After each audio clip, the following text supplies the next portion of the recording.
This is episode 41 of the 99 Forever podcast. I'm Eric Friesen, and my guest tonight is making his second appearance on the show. He's the co-host of the Cult of Hockey podcast, Bruce McCurdy. Bruce, it's good to have you back on the show. Hey, thanks for inviting me, Eric. Always fun to chat about the good old days. Yeah, for sure. It was awesome Forward to some talking to of you. that. Yeah. I mean, it was awesome talking to you last time I had you on and hearing all those memories of watching Wayne Gretzky and those Dynasty Oilers clubs of the 1980s. And I know you're a numbers guy. So since Gretzky turned 61 last month, was Hmm. born in 1961, and set 61 NHL records, I figured it was a good time to have you back on to talk about more of the great ones, record-breaking performances with the Oilers. Yeah, yeah. I'm not sure I can name you all 61 of them, Eric, but probably can make a pretty fair running start at it. But to the best of my knowledge, he had 61 records when he retired, and he still does have 61 official NHL records, and probably hundreds more of sort of unofficial records like X number of points and Y number of games and that sort of thing that he would also stand alone at. I do know he was credited with one NHL record after he retired, and I think he lost one record after he retired. But Uh, the one he got was points per game. At the very end of his career, when his production finally started to decline to mere mortal records, Mario Lemieux actually passed him for a while in points per game. And when Wayne retired, Mario was slightly ahead. But then Mario played out the tail of his career, and of course, his own numbers declined back down below Wayne. So it's one of the records that's relatively close, but it was the last one he actually got credited with setting, and it was several years after he stopped playing the game that he got that one. So Yeah, and he if kind I'm of not mistaken, the record that he lost was Danny Heatley scoring 5 goals in the All-Star game in 2003. that sounds about like the one. So I think one was in a shootout, I want to say. So, but I'm pretty sure the NHL credits him with that record now. So that might be the one he lost. Right. And since it was Gretzky's 61st birthday recently, let me just start by asking you, what do you remember about his 18th birthday, his first birthday as a member of the Oilers back on January 26th, 1979? Yeah, I remember a fair little bit about that.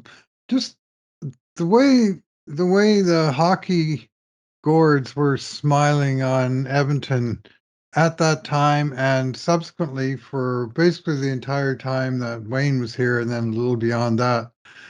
The Oilers set their schedule, their WHA schedule, in the summertime of 1978, and we got our season tickets and everything. We had um, all our tickets for all the games, and the Oilers didn't even have Wayne Gretzky on the roster until November 2nd of '78, when Peter Pocklington made the big purchase from Nelson Scalabania to add Gretzky, as well as Peter Driscoll and Ed Mio, two other pretty good WHA players. But I mean, Gretzky was a 17-year-old wonderkind who uh, came over in that exchange. And at that point, Wayne had signed a 7-year contract with Nelson Scalabania, which is hardly small potatoes. I think it was $250,000 a year, in that range, for 7 years. And Wayne actually hadn't signed it. His dad, Walter, and his agent, Gus Badali, had signed it on Wayne's behalf because he hadn't achieved the age of majority right at Hmm. that point. He was still just 17, right?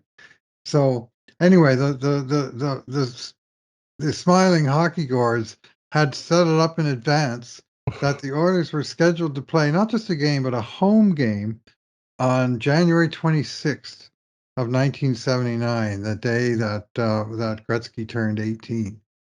So we'd already been marveling at his fabulous, obvious, unique skill set that he showed right from day one. Things that he did that we hadn't seen before, and frankly, some of those things I haven't seen since. And everything was going swimmingly in that 78, 79 season. Well, this was still a WHA. This was Edmonton. They were getting 10, 11, 12,000 people out for games, maybe close to a full house on the weekends. So they kind of put out a little bit of a teaser and said we're going to be doing something special for Wayne's birthday, just to kind of tease the walk up traffic a little bit. If I recall right, 12,321 showed up for that weeknight game against the Cincinnati Stingers, which was sort of just another game on the slate halfway through the season. And they so we came down a little bit early to watch. We thought, well, we'll see what they have. And they had kind of a schmaltzy ceremony. They had Wayne's whole family there, Walter and Phyllis, his dad and his mom, sister Kim, all of his brothers were there. They're all wearing the, Gretzky 99 sweaters. And they had this little thing out of center, right, with a birthday cake. It was two cakes, and they each were the number 9. So of course it was 99, but if you added them together, it was 18. So a little bit of arithmetical fun. See, you are a And numbers guy. yeah, oh yeah. And it was a little it was schmaltzy and okay, and there was polite applause and stuff. And then Peter Pockington took the mic and said, now we've got a special surprise. We're announcing that today Wayne has made a long-term commitment to Edmonton.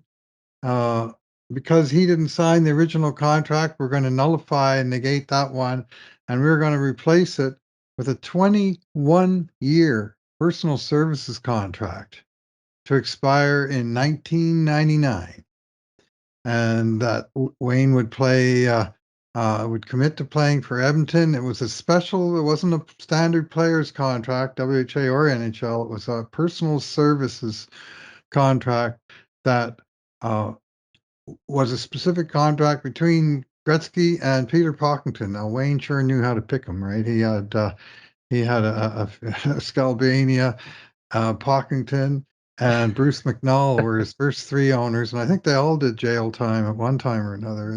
But Yeah. anyway, he got into bed with Peter Pockington, so to speak, and on this one. And the idea was that the contract was going to be bulletproof, that at such time as there was a merger, and a big part of the focus here was the WHA was really angling towards, the league, as fun as it was, the Rebel League, it was unsustainable in the longer term. And they taken to more and more sort of desperation tactics to make themselves competitive. And one of them was signing these younger players. NHL couldn't sign players until they were 20 years old, or even draft them until they were 20 years old at that time. Wayne's actual draft year was not going to be till 1981. Well, this was January of 1979, but he was um, uh, at that point prepared to make that commitment and sign that personal services contract, which in the fullness of time proved to work. It did. It was one of the key elements, I'm certain of it, that forced the merger, and that Pocklington always said it's a deal buster. If the NHL wants to come in, they can take some of our players away, but they're not taking that player. If they are, we're just not. We're not going Oh, to. so that's That's that's part of the factor of making it a personal services contract, that he yes, was he was going to be an Edmonton Oiler no matter what. yes, yeah. He was going to be Peter Pocklington's. I don't think he said indentured servant, but it was kind of tending in that direction, and anyways, however they cut it, they were able to later forge a deal with the NHL that the NHL allowed the WHA teams to keep a couple of their own skaters, a couple of goaltenders. Like you need 2 goaltenders in a draft like that. But the key element in all of that was Wayne Gretzky and the contract that he signed that allowed him, or allowed Peter Pocklington to not only enter the NHL, but to enter it with this phenomenal hold card of this, young superstar, the likes of which the game had not seen before, or hasn't since, as far as I'm concerned. For sure. And I believe that's still the longest contract in North American professional sports history, right? I believe that's the case. Uh, Eric, I've never heard of anyone signing long. I mean, 21 years. My goodness, the kid was 18 years old. He was signing it for, a longer term than he'd lived his entire Yeah. life to that point. So, and we've seen in the NHL, we've seen some sort of 15-year deals, and now, of course, they have limits on them where they can only go to 7 or maximum 8 years that they can sign with if they stay with their existing team. Like we see that Connor McDavid and Leon Draisaitl, the name two, Hmm. have 8-year contracts. Well, that's the max. And Duncan Keith, to name another, he signed a 13-year contract with Chicago under the previous regime, and I think we've seen him go up to about 15. I think Ilya Kovalchuk signed a 17-year deal with New Okay, yeah, Jersey. I believe it. Yeah, that sounds about right. And Rick DiPietro, he signed a big long-term contract 15 that years with really came the back to Islanders, life. yeah. And I mean, these none of them were, guarantees. Some of them worked out. I mean, Alex Ovechkin, I think he signed a 13-year deal, and at the end of the 13 years, he was worth more than he was when he signed it the first time. It wasn't like he had a deteriorating last few years of his contract. He's still going strong. Hmm. So from uh, but nobody, to my knowledge, has ever gone 21. I mean, it's the full length of a pro career. Nowadays, you have your 3-year entry level before you even start talking turkey about any kind of extended deal. So that's in hockey. But in what other sport has anybody signed that long? I don't think anybody. No. And Bruce, when the Oilers entered the NHL later that year in 1979, Mhm. do you know how they reworked the contract so that it would be allowed under NHL rules? I don't, and I think it kept sort of its major terms, but I'm sure they would have actually had to change the piece of paper or attach some kind of appendix to it or whatever. What I do know is that on that night we were all pretty excited, and there was a nice buzz in the place. I mean, in 21 years, it was. I mean, Yeah. everything had happened so fast. Edmonton had only had a team at this point in a pro hockey team for 7 years. The Coliseum had only been on the ground for 5 years, and then all of a sudden we're talking, this great, fantastic future that proved to be even more fantastic than we could have imagined. But the cool thing about that game to me was um, some of the some of the connections that happened. The Oilers were playing the Cincinnati Stingers, who had a couple of pretty good young players of their own under contract, underage players. They had a 19-year-old kid named Mike Gartner, who he was part of the rash of WHA signings, especially in that 78-79 season. Previously, the league had signed youngsters like Mark Howe, age 17, a few 19-year-olds like Ken Linsman. But in 78-79, they really went the extra mile. And Birmingham Bulls, for example, they signed Michel Goulet, Rick Vive, Craig Hartsburg, Rob Ramage, who would later be the first overall draft choice in the NHL in '79. Uh, they had 7 guys under the age of 20 in Birmingham. Cincinnati had Gartner, and they also had this young fellow from around these parts named Mark Messier, who had just turned 18 himself 8 days prior to that. He was in this game. Mike Gartner was in this game. Wayne Gretzky was in this game. 3 of them. Of course, at that point, none of them had ever played a game in the NHL. They were all rookie WHA players. And by the time they were done uh, playing pro hockey, and this doesn't even include their or their WHA points, but the 3 of them together combined for, I think it was 6,098 points. And Unbelievable. 6,079 points, 2,298 goals. Anyway, somewhere in that range, over 6,000 points. They averaged over 2,000 apiece, a number that had never been achieved in the NHL by any one guy. These 3 guys averaged it. And of course, Wayne scored almost half of those I was gonna points say himself. he boosted up their totals quite a bit, Yeah, but he ballooned. The other guys were, I mean, Messier had 1,900, and Gartner was bottom of the barrel, and he had what 13 or 1400 points in And his. 700 goals. Yeah, exactly. And they all three scored an assist in this game, so they all made the score sheet. Also on the score sheet that night, the scoring hero was Robbie Ftorek, who was Wayne Gretzky's first coach in Los Angeles a decade later, and uh, they had Barry Melrose on that team, who also coached Gretzky in the future. They had Mike Liut, who had the closest battle for the Hart Trophy with that Gretzky had during his entire time in Edmonton. And so there was always sort of future threads there. And of course, we didn't know where any of those threads were going or that they were going anywhere at the time that it happened. But it just sort of planted the seeds, and it was just so much fun to follow. And the years after that, and see, Mike Gartner wind up in Washington because the Stingers themselves folded at the end of that year. So their players went back in the pond. And the following fall, Mark Messier, only eligible for the draft because he'd been a pro the year before and the youngest player in the draft by many months, the only 18-year-old in that draft. Somehow he went into the third round of the 1979 draft where the Edmonton Oilers picked him off, and he proved to be one of, if not the greatest draft pick in the history of the Edmonton Oilers franchise.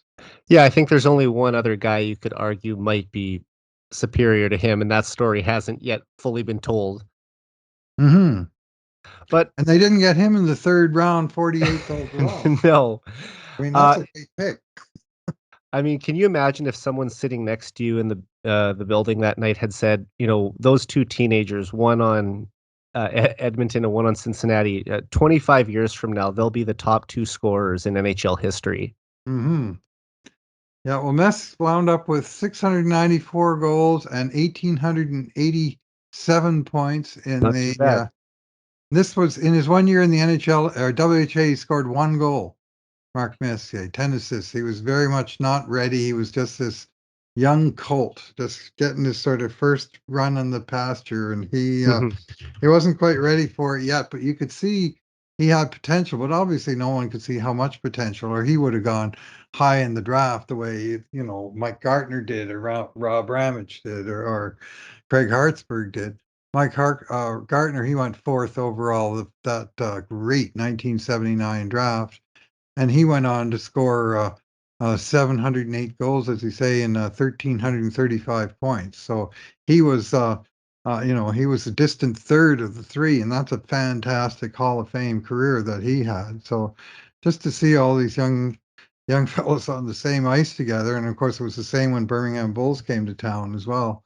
That made that last season of WHA hockey particularly intriguing. But we in Edmonton certainly had the crown jewel of all of that emerging young talent. Absolutely, and the Oilers almost came close to finishing WHA history on the right note with a championship, but obviously came up a little short in the Avco Cup final that year. Hmm. Yep, they sure did. They beat New England Whalers in the semifinals. Of course, New England had Gordie Howe, Mark Howe, Marty Howe, and a number of other aging star players. They had Bobby Hall at that point, Dave Keon. I mean, how's that for your first line? How Keon and Hull. But the Oilers had a strong team, and they were able to beat back the Whalers. And uh, only in the finals did they run into their Waterloo with the Winnipeg Jets, who won the last Avco Cup in a 6-game series. Right. And I mean, looking back now, that must have been pretty special to say you saw Wayne Gretzky and Gordie Howe on the same sheet of ice multiple times. Uh-huh. Yeah, absolutely. They played against each other. Wayne Gretzky, Mark Messier, and Gordie Howe played against each other in both 78, 79 in the WHA and again in 79, 80 in the NHL. And then, of course, Gordie retired, but they had that 2-season overlap.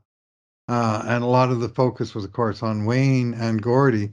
But Messier and Howe also had some significant overlap with uh, Messier being the second player to ever pass Howe, and just barely, like he finished with 37 more points than Howe scored.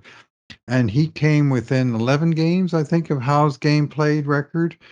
And he actually held, and I believe still holds, the record for total games played, including playoffs. Messier does. And his career, 25 years compared to Howe's 26 years. Like they had Right. very similar endurance. And they just went on and on and on for 2.5 decades, both men. So there's some interesting parallel there. Two very fearsome power forwards.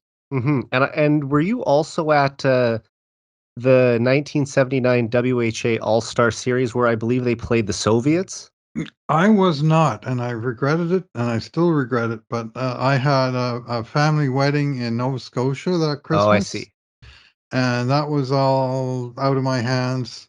And when the series was announced, I followed it, but from Nova Scotia, and there was no television. So I do know that they put Gretzky on a line with Gordy and Mark Howe, Right. and they scored. Wayne scored a setup by both Howes at the 35-second mark of the first period of game one. They didn't waste any time No. getting down to business, and they did sweep that series. So three close games. I think it was 4-2, 4-2, 4-3 for the WHA, and all the games were in Edmonton, and it would have been great fun. And of course, talk to people who did go, and I just unfortunately did not get that experience personally. It was clearly once in a lifetime for those that hmm were there, and zero times in a lifetime for me. And I believe at the time Gordie Howe was 51 and Wayne Gretzky was 17. Yes. That's got to be the biggest age gap between line mates in hockey history. Yeah, Gordy was 50, and he turned 51 at the end of that season, and he turned 52 at the end of his last WHA Oh, season or that would be NHL right. season. Yes. His birthday was right, like March 31st, and his 1928. 1928. Yeah, so he was he just turned at the end of each season. He turned his sort of maximum age, so he played a few games at age 52.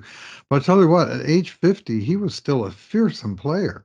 hmm He was an outstanding player in the WHA, and uh, nobody wanted to mess with that guy.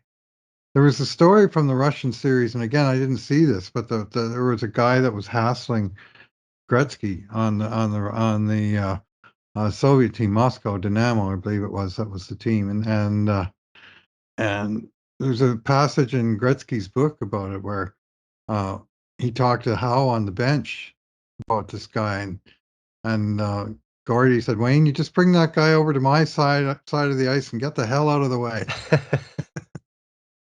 Yeah, he would have been a pretty good bodyguard to have. And Wayne said, I did exactly as I was instructed, and by the time I turned around, he was lying on the ice. He said, I don't know what Gordy did to the guy, but I'm sure glad I didn't have to watch it.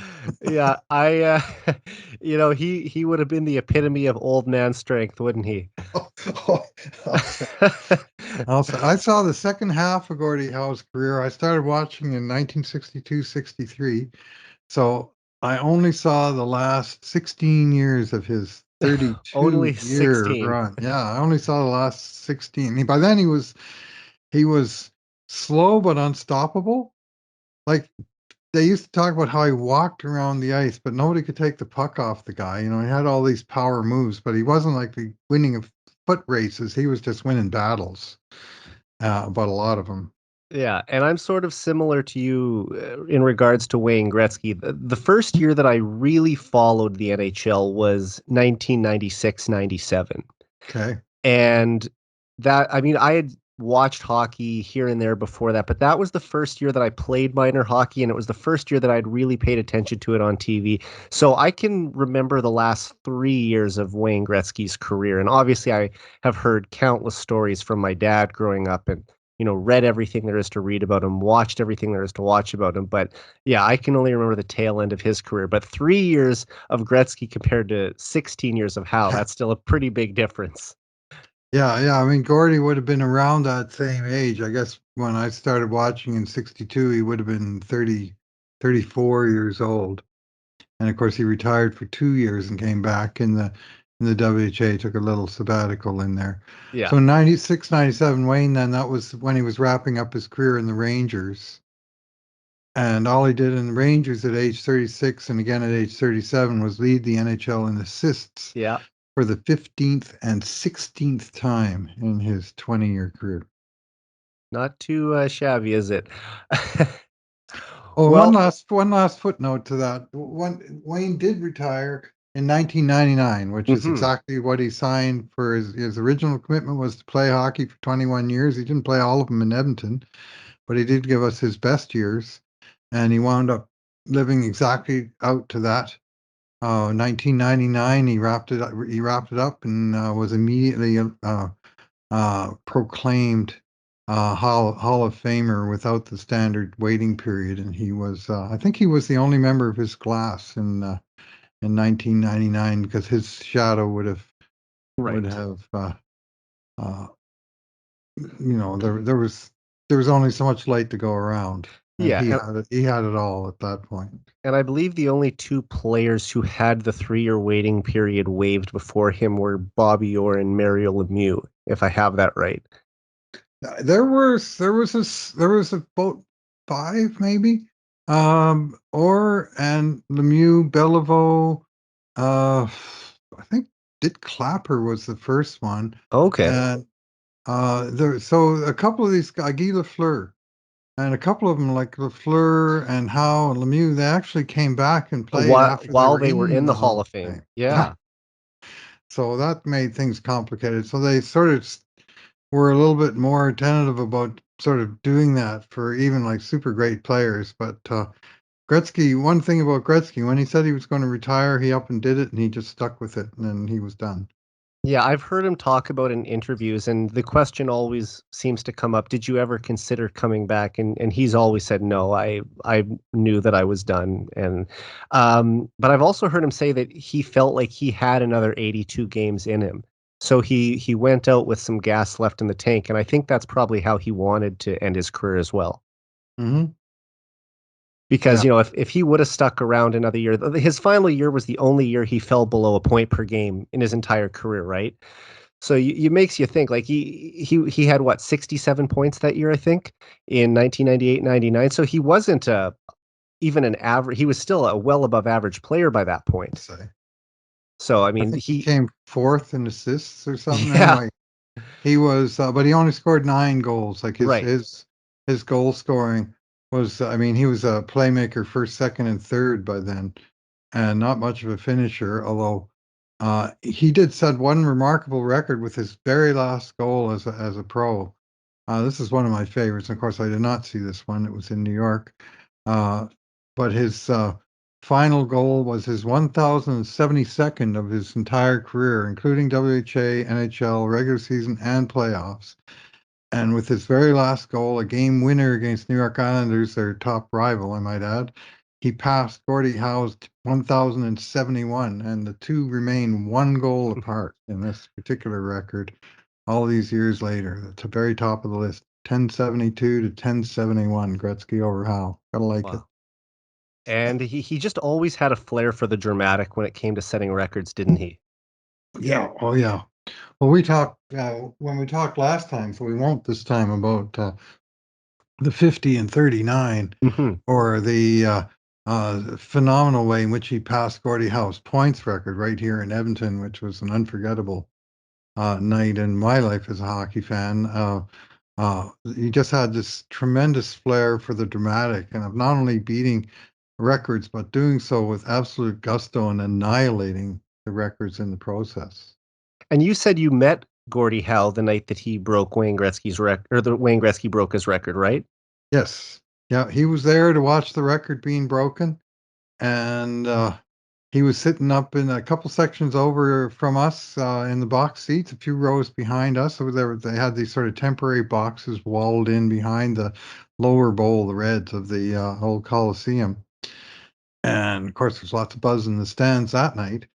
and and they had and some of the buzz was, "Hey, look, there's Gordie Howe over there," and John Ziegler, I think, was with him, and the commissioner of the NHL at that time, and Gretzky's parents were in the building, or his dad at least, and there was a lot going on. But I happened during the first intermission after Wayne had tied, but not yet, of course, broken the record, run into Gordie in the concourse outside the men's washroom, and and Jerry was right in front of me, larger than life. So I took the opportunity to shake his hand, and I jokingly, with a big smile on my face, congratulated him for being the co-holder of such a great record as most points. And he just laughed at me with a little twinkle in his eye in a sort of understated fashion, said, "Not for long." And he was certainly right on that score. Well, I'm glad that you got to meet him. I met him once too back in Hmm. 2010. Oh yeah. Actually, right around this time, February 2010, it was right before the Winter Olympics. He Hmm. did an event in Saskatoon that Wayne Gretzky was also here for. I didn't get to meet Oh Wayne wow. that night, so I was. They were interviewed on stage together by Stephen Harper, Oh, and it was a Kinsman Club event. So yeah, okay. I'm glad I was in the building for that. A special night for sure for a 21-year-old me.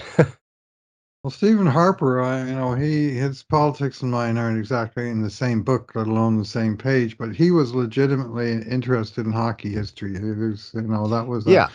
That was a full-fledged interest of his and long established. So he came by that involvement, I would suggest, honestly. Yeah, and I'm not a big political guy or anything, but I will say he did a good job of interviewing both Mhm. Wayne and Gordy that night. I remember Gordy saying into the microphone, he said, "Tough questions for Wayne, easy questions for me." Because by then I think he was eight. He was over 80. 2010. Oh yeah, 80, 81, 80, yeah, I Yeah, guess 81 just almost before the Olympics. 82. Yeah. But still a gentleman right to the end and Mhm. gave great answers. So now that we've set the stage for some of Wayne Gretzky's greatest records, I guess we should dive into them. Okay. And Bruce, yesterday was the 40th anniversary of Wayne Gretzky breaking Phil Esposito's NHL record for most goals in a single season with 77, as the Edmonton Oilers beat the Buffalo Sabres 6-3 at the old Buffalo Memorial Auditorium. So I think that uh, that's the first record we should go into, and it might be Sure. I think it's the only one on this list as well that you weren't in the building for. Right. But before we talk about the game itself, do you recall when you started to think that Gretzky might have a shot to catch Esposito that season? Oh, sure. Opening night. Well, that makes it easy. Yeah. We this was it's this was me being very highly confident young fan of a rising team. I won't say arrogant, but confident. Hmm. Uh, I'm much more reserved now, of course, but back then, my two friends and I that shared season tickets for 10 plus years there in section E, row 14. Fred and Bob, my buddies from Newfoundland, that went to all those games with me. And in the first or second intermission of the first game, we had this discussion. How many points do you think Gretzky will score this year, right? And because the previous year, of course, he'd beaten one of Esposito's records when he scored 164 points Right. to establish himself in uh, the greatest single season point scorer in NHL's history. He was the first guy to average 2 points a game.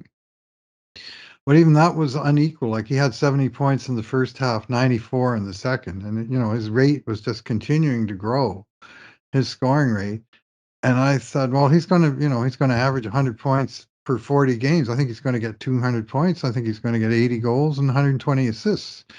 So, uh, and it just seemed you know, brash, I think you'd have to call a prediction, but in fact, it was an under prediction in that he wound up with 92 goals and 120 assists. So I was shy by 12 goals.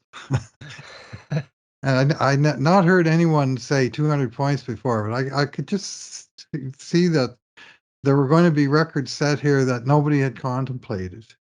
and that was really the year that, the previous year, all he did was beat Phil Esposito's points record and Bobby Orr's assist record. That's all, right? This year was the one where he got the 50 and 39, and then after that, he only got 42 in the last 41 games goals. So he got, his scoring rate was consistently a goal a game, with that one big burst in the middle where he had 15 goals in 5 games. And so if you're going to score a goal a game, well, you're going to beat Esposito's record, because he only, quote, air quotes, only had 76 and 78 games in 1970-71. So that was in the sights. And that was the year that Wayne really started to go for the goals. He'd had a couple of 50-goal seasons before that, Yeah, but 51 this and was the 55, right? yeah. But this year he really started going more for the net. He set a career high 370 shots on net, which was over 100 more than he had the previous year. And I'm not sure it was so much he got more selfish. I never saw him as a selfish player. He was unselfish to a fault. But he was also a team player to such a degree that he wanted the shooter to be the guy in the best position. And oftentimes that was him. And so he wouldn't necessarily make that extra pass if he knew he could score himself. And so he just became a little more assertive around the net, and he just just raised his finishing power by that extreme degree, that he went from 55 all the way to 92, which of course is still the NHL record to this day, and in no jeopardy of being broken anytime soon. None of these ones No. we're going to talk about are in any such jeopardy. So going into that game against the Sabres on February 24th, 1982, Gretzky had scored 76 goals after tying Esposito's record the previous game against the Detroit Red Wings at Joe Mhm. Louis Arena. And after 40 minutes in Buffalo, Bruce, it didn't look like Gretzky was going to break the record that night until he single-handedly took over the game in the third period. Yeah, it was pretty special. Now, one detail I remember about this game, which of course was televised here, um, so we did get to watch it on TV, and uh, what one funky thing that happened was that the picture dropped out in the first period, Oh, wow. and so there was no picture, just the sound on the TV. And for an extended period, like basically, I think all or most of the first period.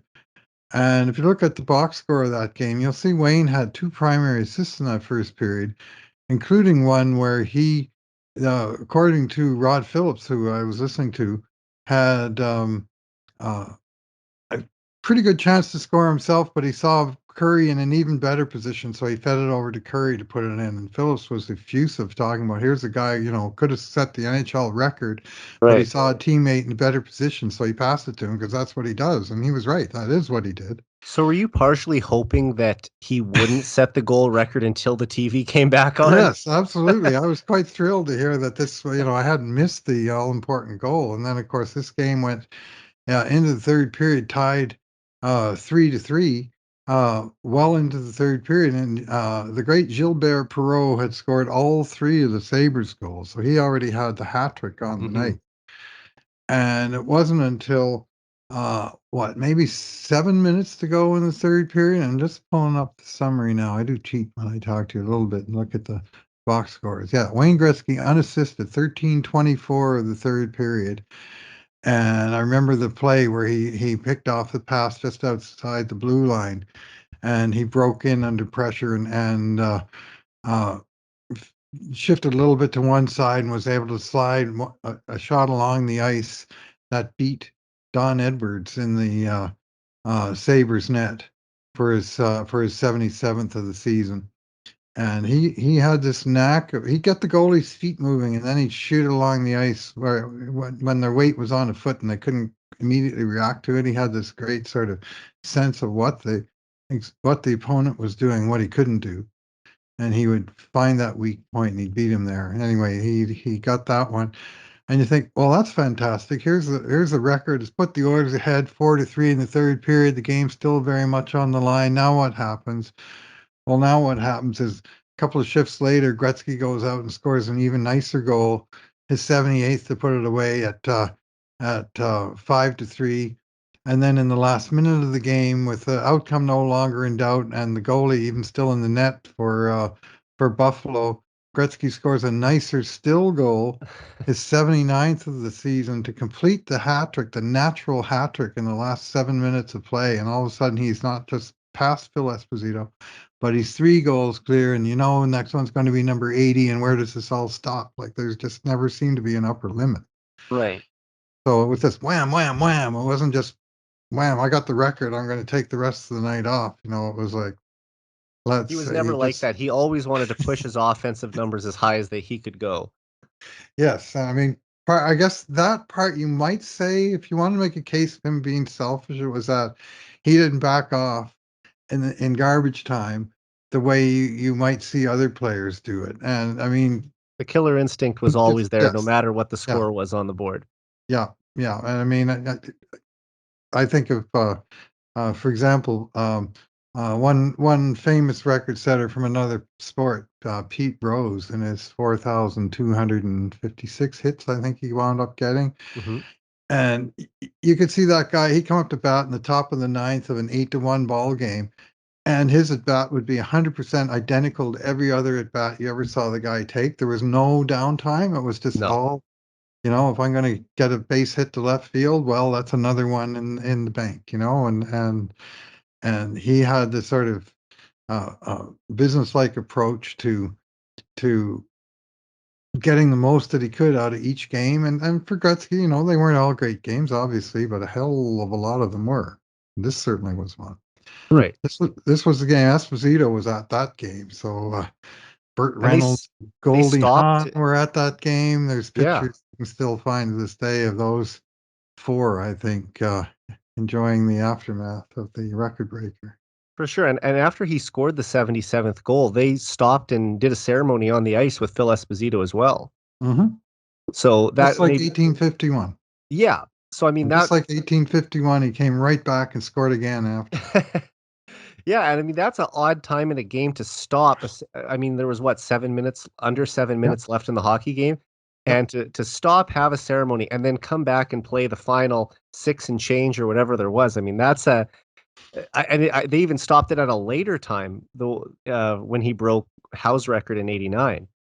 53 seconds left in the third period. Game Yeah. tied 4-4. He just tied it up. And they had this 15-minute ceremony with him, Gordy, Mark Messier as captain of the Oilers, all at center ice, and who later became, the top 3 scorers in NHL history, was the unknown part of that particular one. And then they came back and finished the game. Then Wayne scored, and that one unassisted in overtime to break it up for the game. So he Perhaps just he was had this using, knack of, he didn't lose his focus even after no. huge ceremonies with him in the spotlight. He just went back to playing hockey, scoring goals, and winning games. Yeah, I was gonna say perhaps he used this time to rest up and come back at full full strength, ready to score more.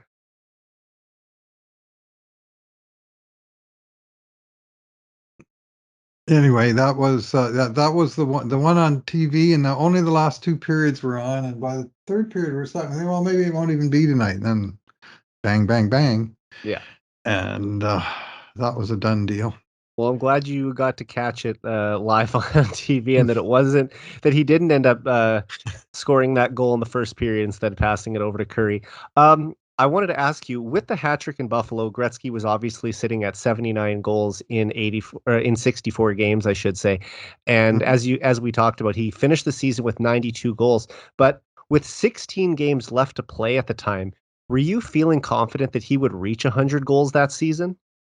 He was literally one off the pace. Like, you need 80 and 64 to be bang on. That's 20 goals every 16 games, 10 goals every 8 games. Hmm. He was one off the pace, and he was scoring in bunches at that time. But he went through, I'm just looking now, 1, 2, 3, 4, 5, 6 game goalless drought soon thereafter, and uh, the Oilers they ran into a little losing streak. They kind of, they had a very hot season, and they wound up getting caught and passed by New York Islanders. And Then he turned it back on again down the stretch, but he never really threatened.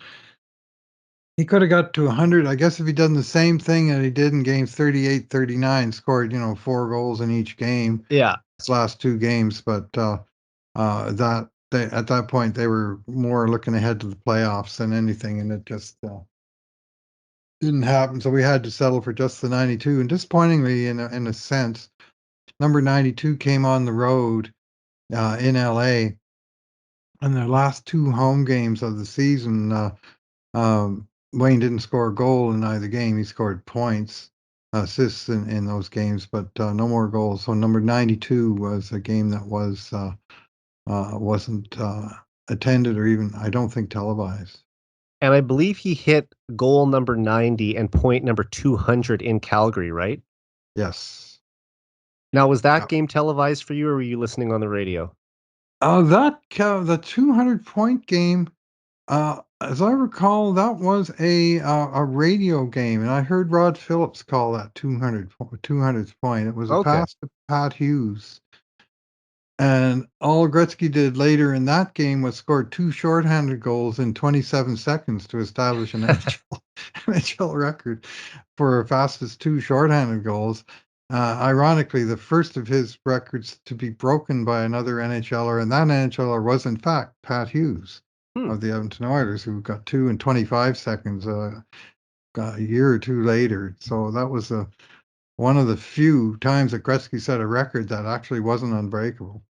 And I believe he also holds the NHL record for most shorthanded goals in a career with 73, if I'm not Mhm. mistaken. So, yeah, it's he was a threat to score even shorthanded.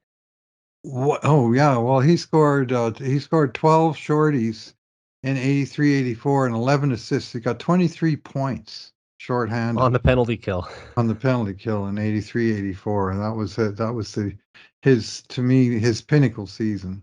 Was Glenn Sather always looking to use him on the first penalty kill unit, or would he come out later in the kill? It would depend on, whose shift was just up. I mean, Sather used Wayne in all situations, and he used him a lot. Really wish we had the ice time stats from those years. The only year they kept it in Wayne's career was his very last year in New York at age 38, and even at then he averaged 21 minutes a night, which is a lot for a pivot. And If you had to guess in his absolute prime, like the best 5 years of his career, what do you think he played probably a night? I'd say pushing 25. Okay. And I bet you there were some individual games where he was pushing 30. But those would be special games. I mean, the Oilers did have depth and they did have good players on other lines, but on nights that he really had it going on, say they would just keep putting him over the boards.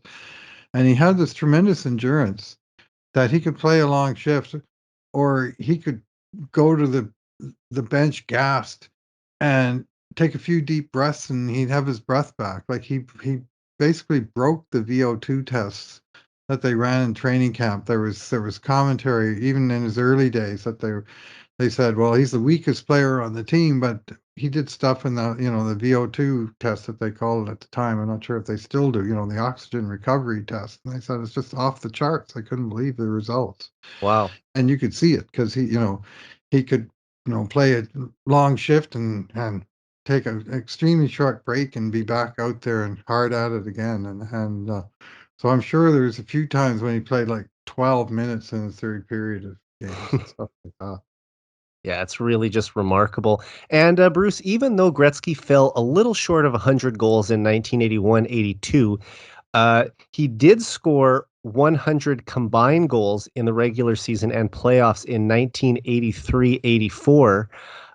Just I'm sure if we took a couple hours, you could recall dozens of Gretzky's goals from that season. But Mhm. when you look back on the 83-84 season, are there a few of the 100 goals he scored that stand out above the rest?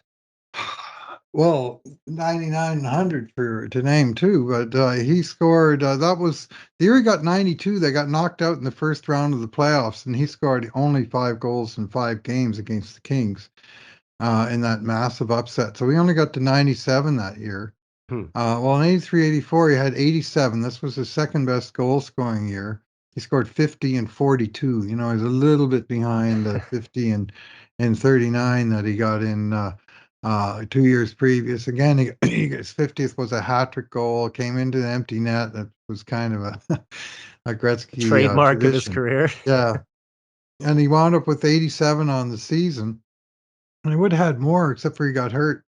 That was the year he had the 51 game point streak. And he got hurt in game 49 in LA. He got creamed by Dave Taylor, his future line mate, and racked up his shoulder.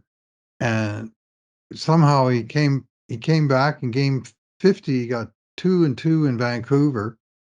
And we thought, no, he must be all right then. Then he came home for game 51, and you could see that he got one goal in that game to extend his streak, and then game 52 against the immortal Marcus Matson in the LA Kings net was the night that Gretzky's historic point streak came to an end. And I had been convinced that he was going to score an 80-game point streak that season. Wow.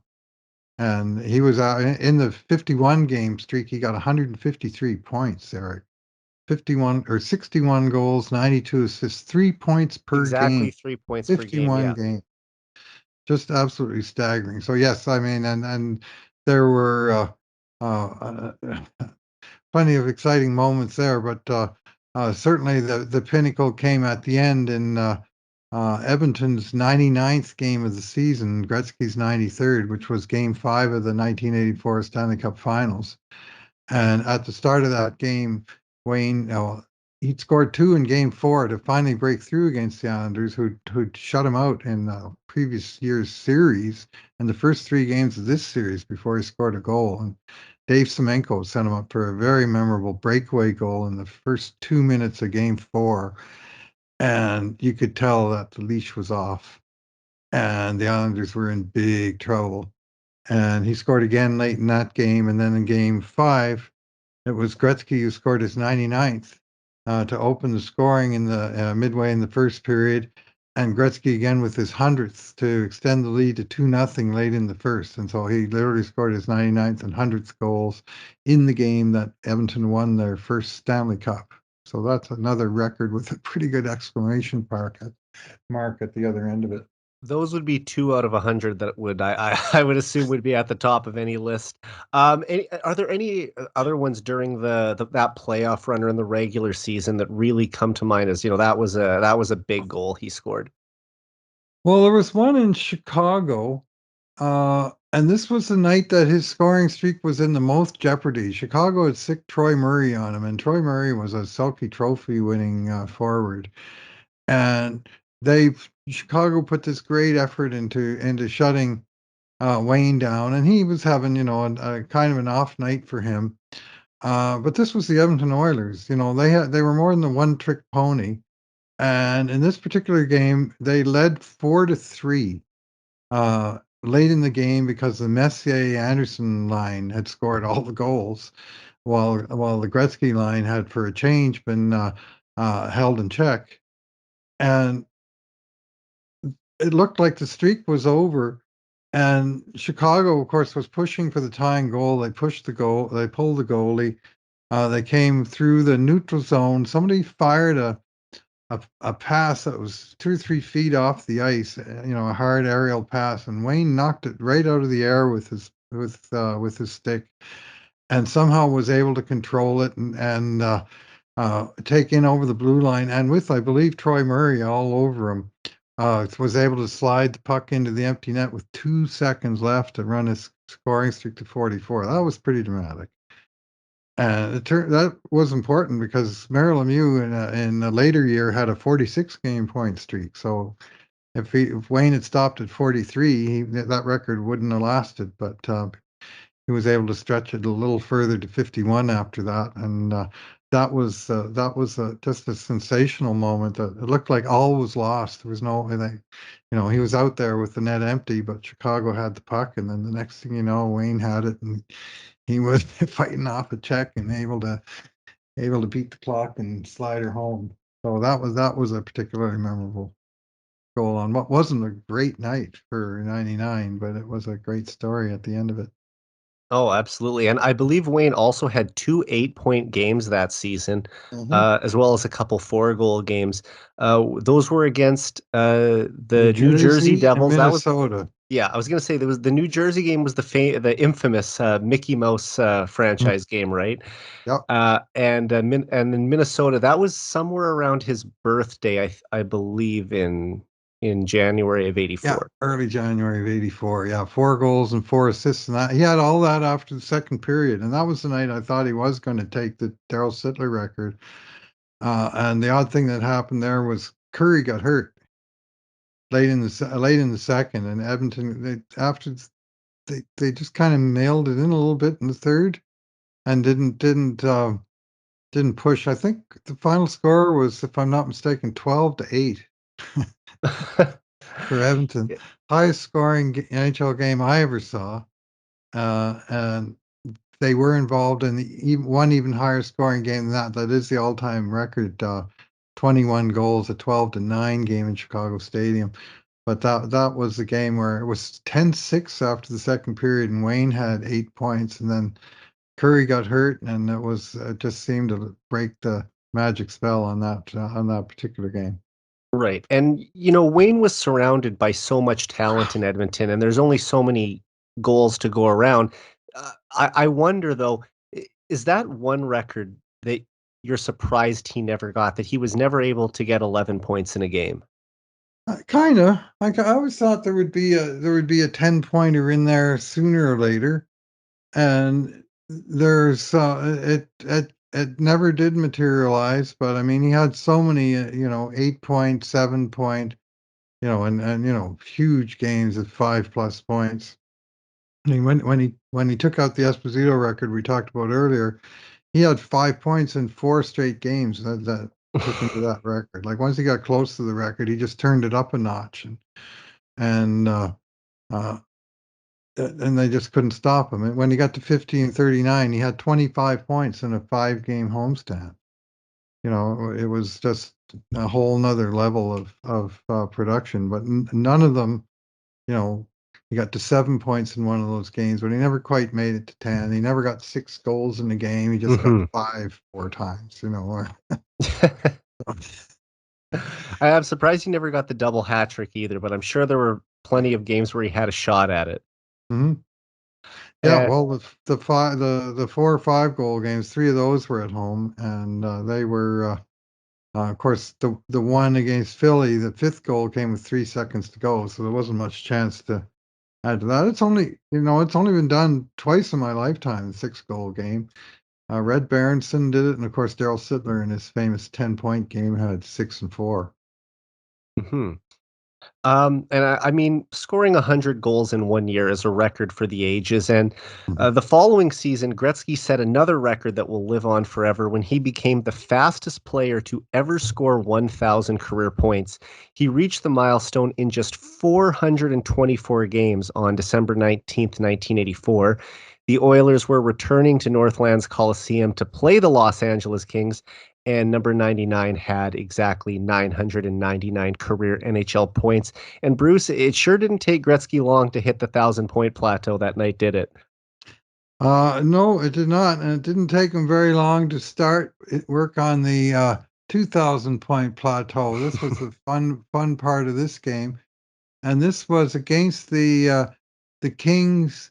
Uh, and he just come home from a road trip. He scored 5 goals in St. Louis a couple games before. But he came home for this game against the Kings, as you say, 999. He had a 1 point game prior, and I was sort of going, well, that's good. We got to see a number of thousand.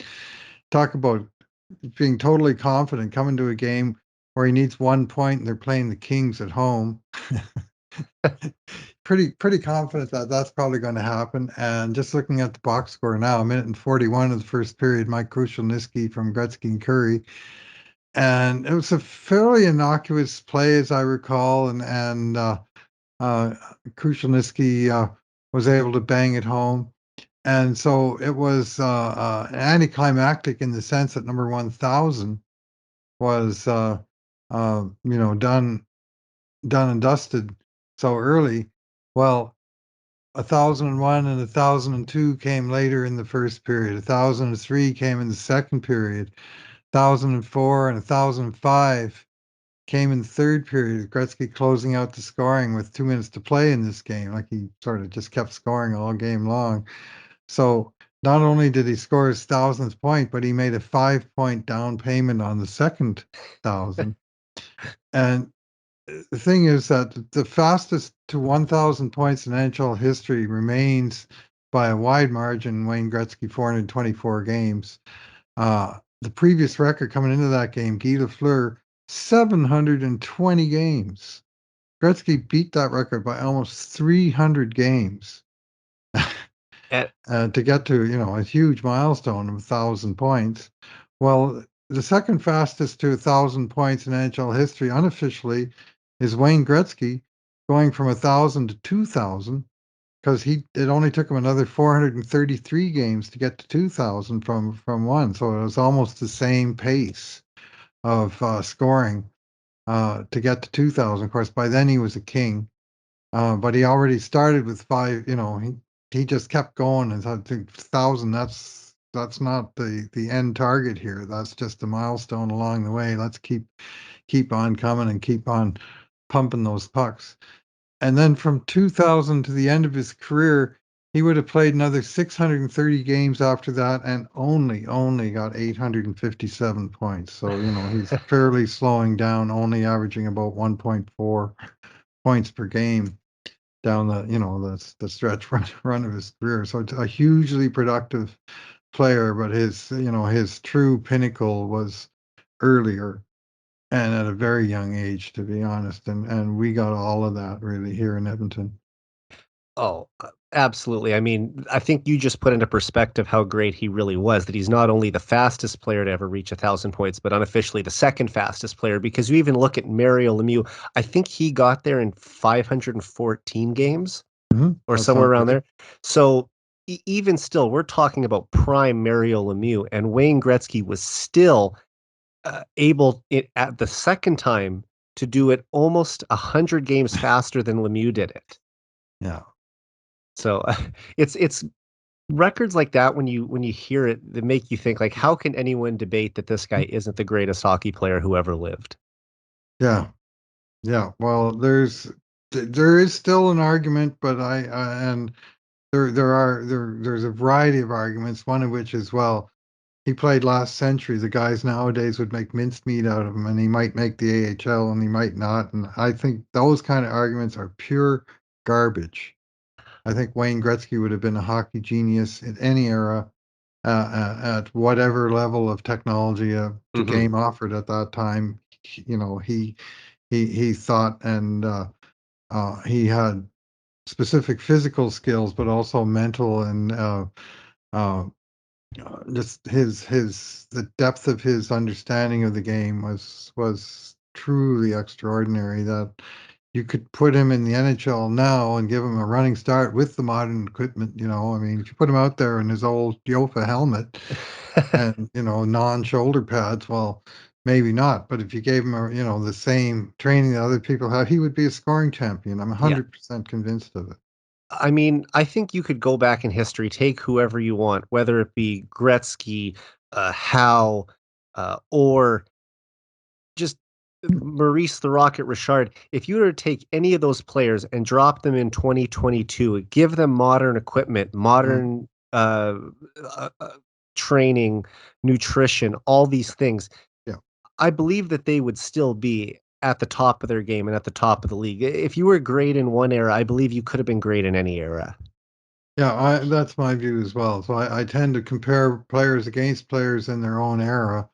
And people will say, well, yeah, but the goalies weren't any good in the 1980s. And relatively speaking, I guess that's true. They were the best goalies in the world. The Yep. NHL was then and remains the best league in the world, best players at any position. The goalies have made big advances since then in equipment, in training, in coaching, in techniques. The butterfly. That. I don't think 200 points would probably be in anybody's grasp right now. But you know what? In the 1970s, every year the scoring champ would come in around 130 points, plus or minus. handful of points, Mhm. 136, 125, that's Guy Lafleur had seasons like that. He won the scoring title. Well, when Gretzky won the scoring title with those 200-point years, you look at the runners up from all those years, and guess what? They were all around 130 points. Right. Like from 81 to 87, which was the true pinnacle of Gretzky's career, he scored 1,219 points, 203 points per season for 6 years. And there was 5 or was it 6 different runners up over those years. And I think, yeah, I think Curry might have got there twice. Uh, and they averaged 130 points a season, just sort of the standard. What used to be the scoring champion still would have been the scoring champion, except for guess what? There's Wayne Gretzky ahead of you by 70 points. Yeah. Like he won every year, those 6 years. It's emblazoned in my mind 65, 72, 79, 73, 74, 75 points between Wayne Gretzky and number 2 in the NH freaking L.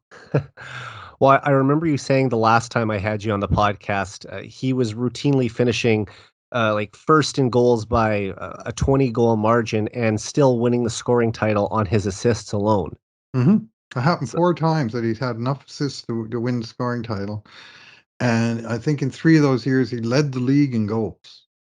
yeah, just incredible production. So, you know what? There might be some people today who will still question how great he would have been if he played in the modern era, but I believe that when you look at what he was able to accomplish, playing with a hockey stick that weighed about as much as a canoe paddle, and in the era that he was in, I still think that it didn't matter when he played; he would have still been the best.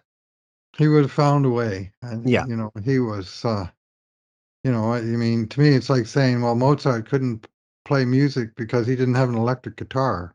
yeah. Yeah, okay. You're right, he didn't. No. But Uh, his music was still pretty darn good. Yeah, that's an interesting way to look at it too. All right, so Gretzky finished the 1984-85 season with 208 points in 80 games, giving him his third career 200-point season. And as dominant as he was during the regular season, Gretzky was perhaps even better in the 1985 playoffs, tallying an unbelievable 47 points in just 18 games. Bruce, after watching Gretzky put up 38 and 35 points respectively in his two previous playoff years, did you think he could elevate his play even higher in the postseason in 1985?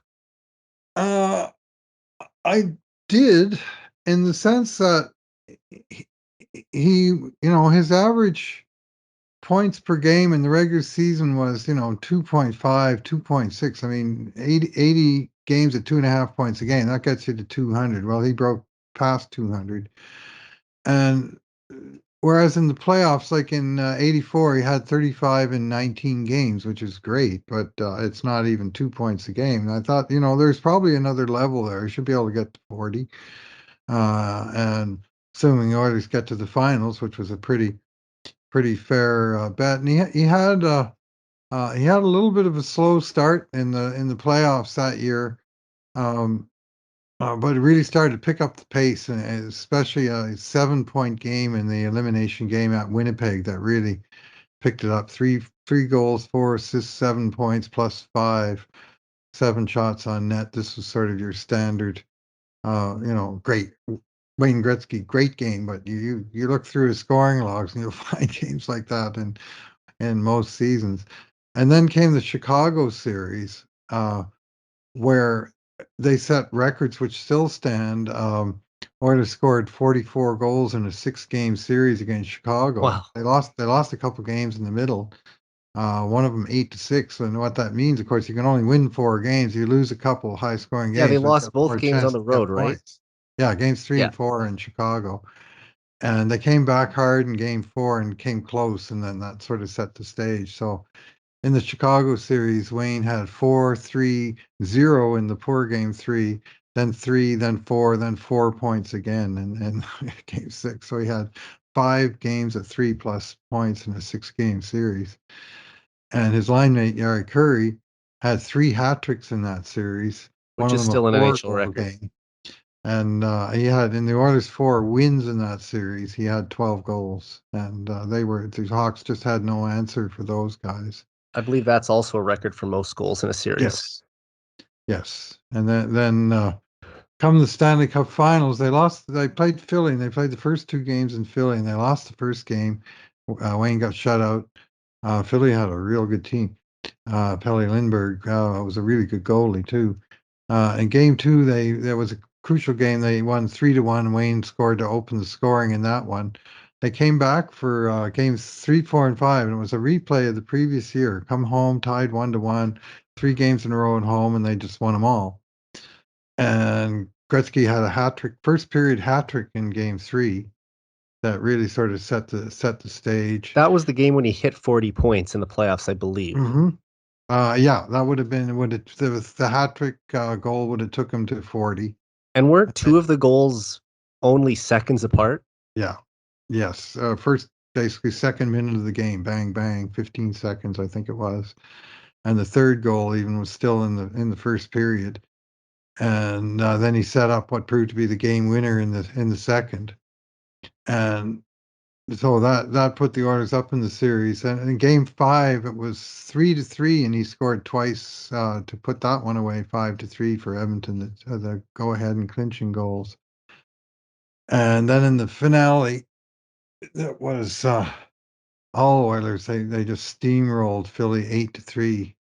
So I mean that was how they did business. And in their 3 best-of-7 series that year, they won the clinching games 8-3 at Winnipeg, 8-2 at Chicago, and 8-3 over Philly. But teams that gave everything they had to slow Oilers down early in the series, and by the time they got a few games deep, they just couldn't handle them anymore. And this was no different. Wayne had a goal, 3 assists, 4 points. His last point was the goal that was his 7th goal of the Stanley Cup Finals, That's also a and record. that tied a long-standing record set by Jean Beliveau, 7 goals in a Stanley Cup Final series.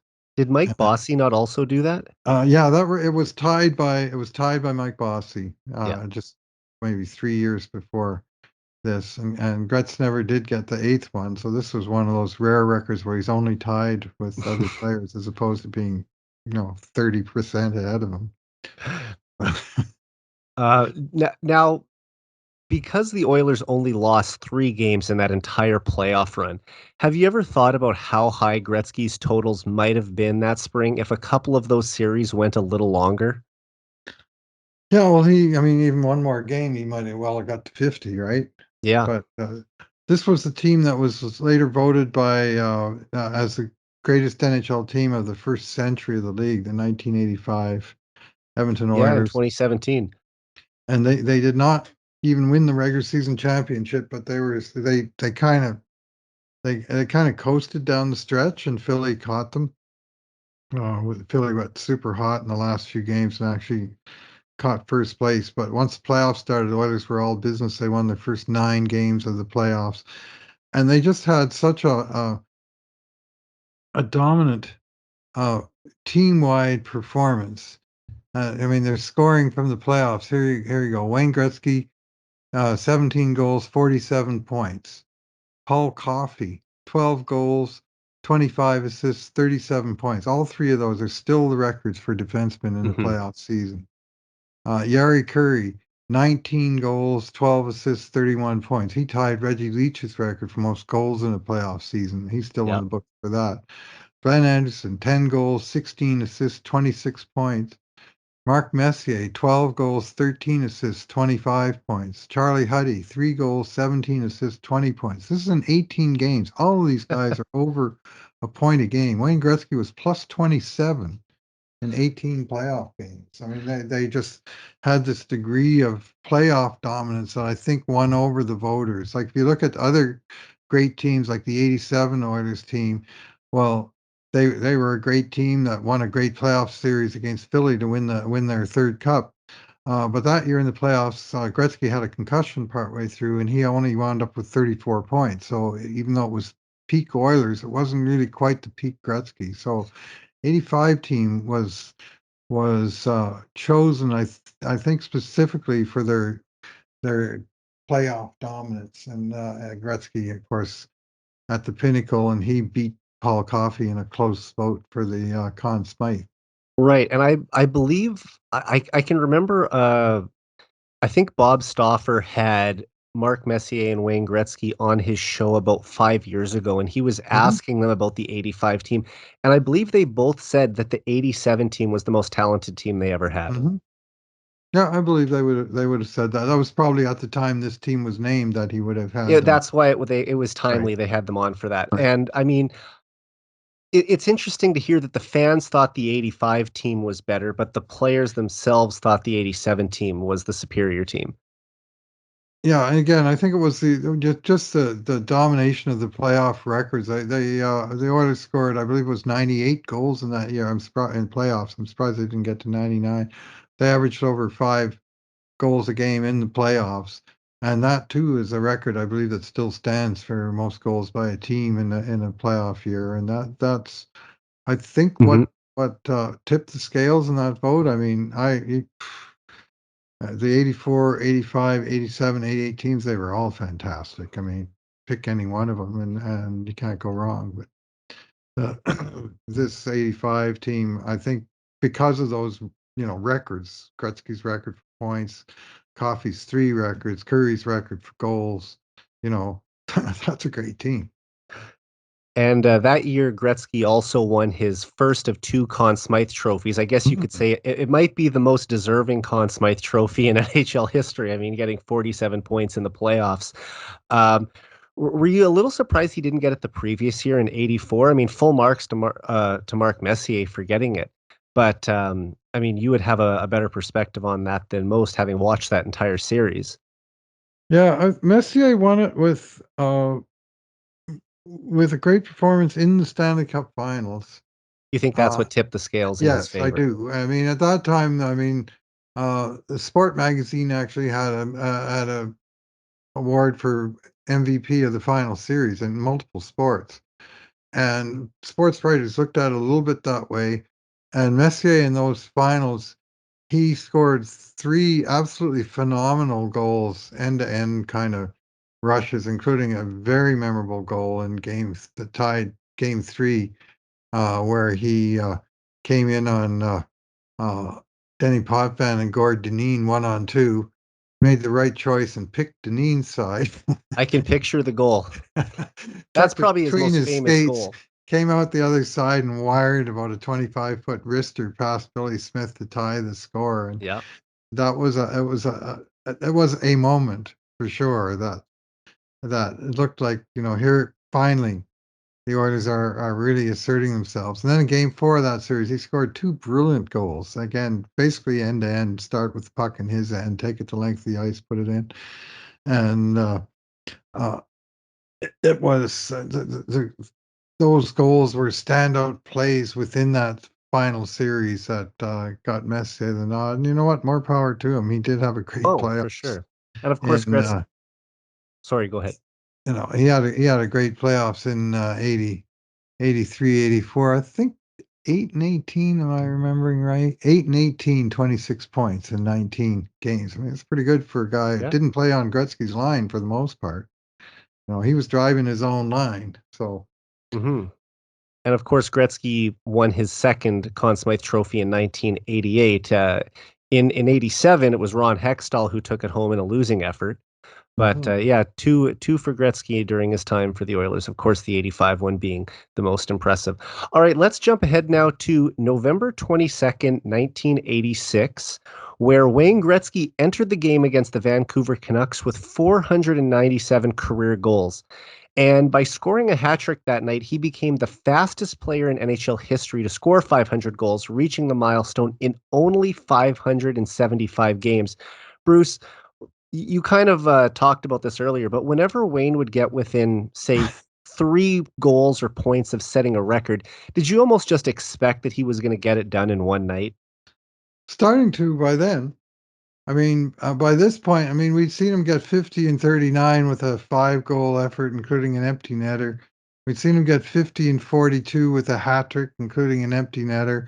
And when he came into this home game against Vancouver, 3 away, we knew it was, it was possible. Like the five goals against Philly was a pipe dream.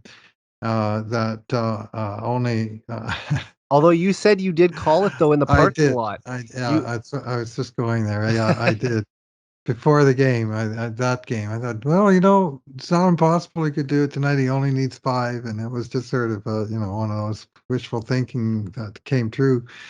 And whereas going in against Vancouver 3 away, we're thinking, this could well happen. And sure enough, it was a uh, 5-2.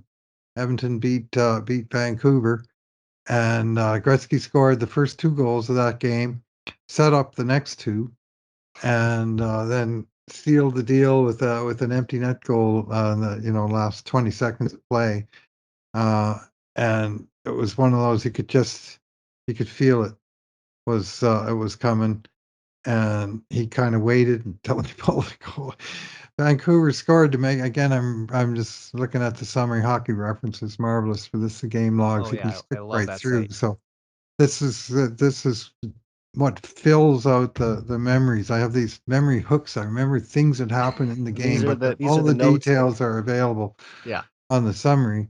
And Edmonton led 4-1, and a guy named Steve Tambellini scored for Vancouver to make it 4-2 with a few minutes left in the third. And future that kind of Oilers set the general stage. manager. So, okay, now they're within two. They might have to pull their goalie later. We'll see what happens, right? Yeah, Sure enough. Sure enough, Wayne sinks number 500 into an empty net again. He scored over 50 empty net goals in his career. So incredible. he just was, yeah, when the other team pulled the goalie, boy, He he was knew. hunting for that empty net. Yeah. Yeah. And you know what? The Oilers won, or his team won all 50 of those games. So, you score an empty net goal, you win. And so that was one way where he padded the numbers certainly a little bit, and he took his opportunities to do that. That's the only way you can get to such incredible numbers is you got to take your chances when they're there. And this was such a chance. And he sank this one, as if I recall rightly, this one was coming from the left wing, sort of between center and the blue line, just to set him up for a clean shot, and he made it count. And as you mentioned, not only did he score a hat trick and his 500th goal that night, but he casually added 2 assists too. Hmm. This was very normal. That even in games where Gretzky had a hat trick, it wouldn't be like 3-0, 3. It'd be 3-2, 5, 3-3, 6, 3-4, 7. Okay, that happened frequently. Yeah. There was one year where he scored 10 hat tricks and he had at least 5 points in all 10 of the hat tricks. And didn't he score 10 hat tricks 2 different times? Twice. Yeah. Yeah. Was that Yeah. 81, 82, and Those was two big years, 83, the 84? 92 and the 87. Oh, and Yeah. 87. Sorry, no, Oh, no, yeah, the sorry, in 92 83. goal season and the 87 goal Right. season. So That's what I 81, thought. 82, and then 83, 84. Okay. And I mean, Wayne was still only 25 when he reached the 500 goal mark. So I'm We guessing most Oilers fans believed he would eventually break Gordie Howe's all-time goals record, which he did in 1994. But back in 1986, did you think that he would go on to score 1,000 goals in his career? Well, I did, and he did, but not in the regular Not in the season regular season, context where yeah. we count most of these records. So this is another one of those, like the 100 goal season. Like these are two of his most underrated records. He scored 100 goals in one NHL campaign. Hmm. He scored over a 1,000. thousand goals in his NHL career. 1,016 16. goals, Yeah. and then another 56 in the WHA to get to that 1072 I One spoke ahead of Howe. earlier. Yeah, and one ahead of Howe because, of course, Howe played 6 years in the WHA and he scored 170 some goals plus more in the playoffs. So, he really padded his already fat totals Hmm. with, a solid 6 years in the WHA. So, but yeah, Wayne was a 1,000 goal scorer in the NHL, and but regular season only 894, and his goal scoring It really peaked in Edmonton. He played 9 NHL seasons here in Edmonton, and he led the league in goals 5 different times, led the league in assists all 9 times, led the league in points 8 of the 9 years. Of course, once he was tied with Marcel Dion and controversially did not win the Art Ross Trophy, but he did tie for the Right. league. And after he left Edmonton, never again did he lead the league in goals. He kept padding that, he had 7 more assist titles and 3 more scoring titles, but he had, his years of, dominating in all aspects of the offensive game were specific to Edmonton.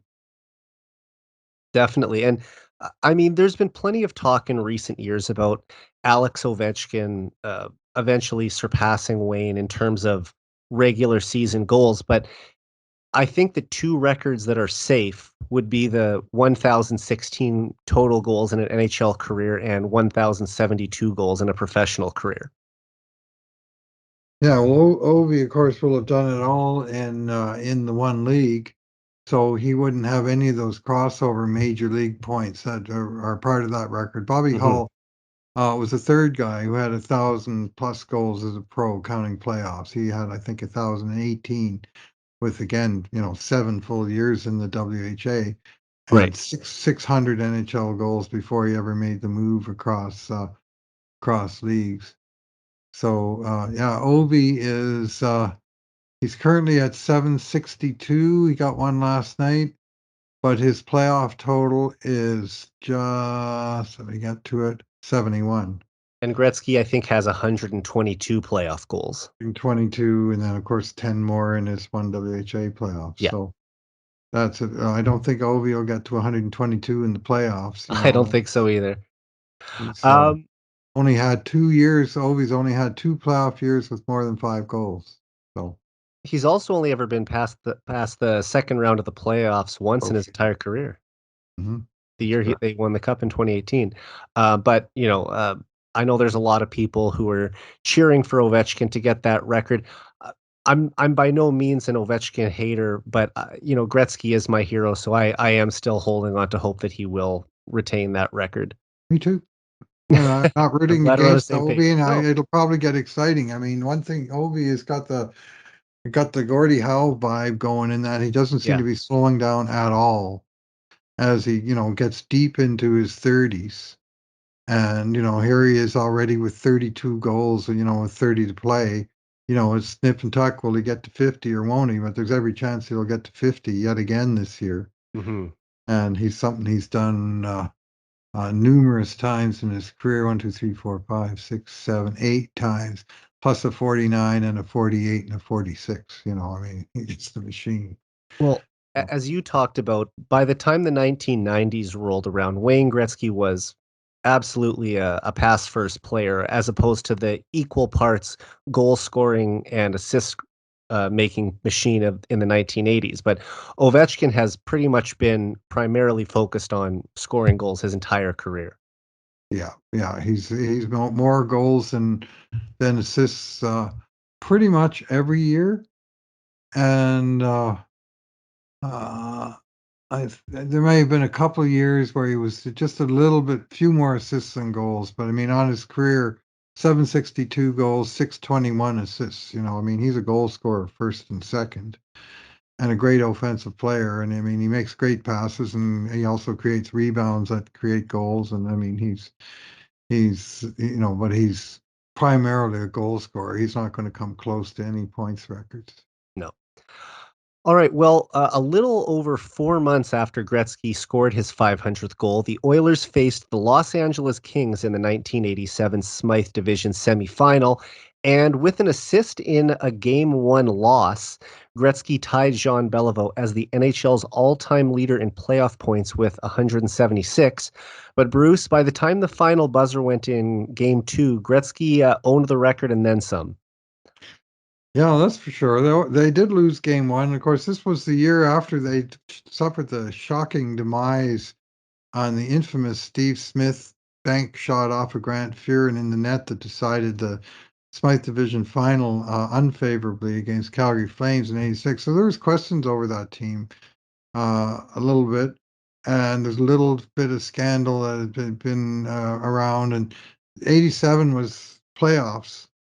They won the President's Trophy in the regular season, but the playoffs was sort of show me time. And they came out in the first game and they laid an absolute egg against the Kings, lost 5-2.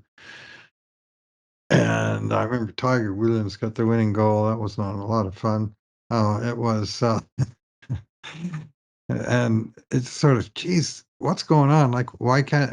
And the next game, game two, was the very next night, and the two teams went back at it, and just from the very beginning, you could see Edmonton just had it going on that night, It was a and wake-up LA, call, basically, the game yeah, before. yeah, they responded to the wake up call in spades, and they just started early and often and just absolutely pounded the Kings to the tune of 13-3 in game number two. Uh, they started early. This was kind of like the 1,000-point game. Like if Gretzky set up Curry for the game's first goal at under 3 minutes into the first period. And that was the one that actually put him past Jean Beliveau and alone in first place as all-time NHL leading scorer. Now, bear in mind, at this point, he's played 7 years of playoff hockey, and Jean Beliveau played, 19 or something. Of course, a lot of years that John Beliveau played, there was only 2 series, so there's that. And Montreal went to the finals in a lot of those years. But uh, Gretzky set up another goal by Curry a few minutes later. I got a third primary assist on a goal by Tikkanen a few minutes after that. At the end of the first period, it was 6-1 for the Oilers. Gretzky added another point in the second period, and the Oilers extended their lead to 9-3.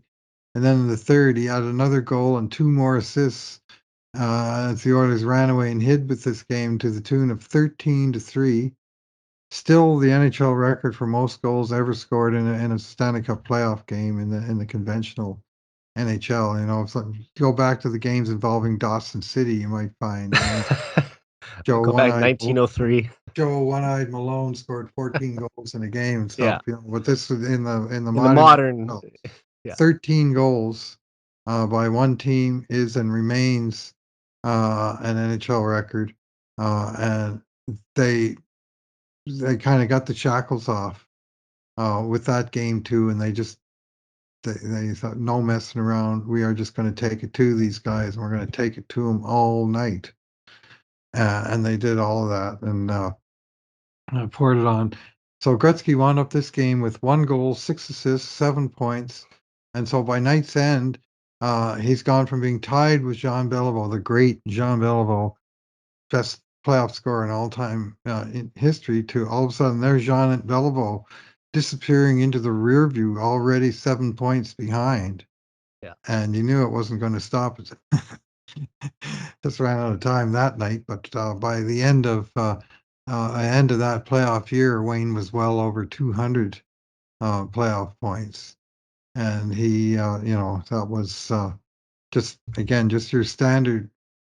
Gretzky doesn't just eke out past the old record; he just destroys it, leaves it in the dirt, and just on to the next. Yeah. So, And like you said, well, Gretzky did have the benefit of playing longer playoff runs than Beliveau mhm, did, but I think what makes Gretzky's playoff points record even more impressive is that he broke the record in roughly half the number of games that it took Beliveau to set the right. mark. Because I think it was game 82 Huh, that that's a Gretzky nice broke it. number. And yeah, and Beliveau played 162 playoff games. So, like I said, almost double the amount. So I mean, it just by every standard, one thing that's been consistent with all the records we've talked about tonight is that he just blew away these records time after time. I mean, even when you mentioned about getting the 1,000 points in '84, I mean, okay, he got the 1,000th point out of the way under 2 minutes into the game, but by the end of the night, he was at, like you said, I think 105 or 106. Hmm.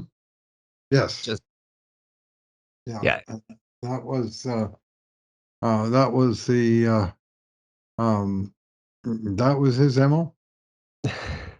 It was No just his record. MO.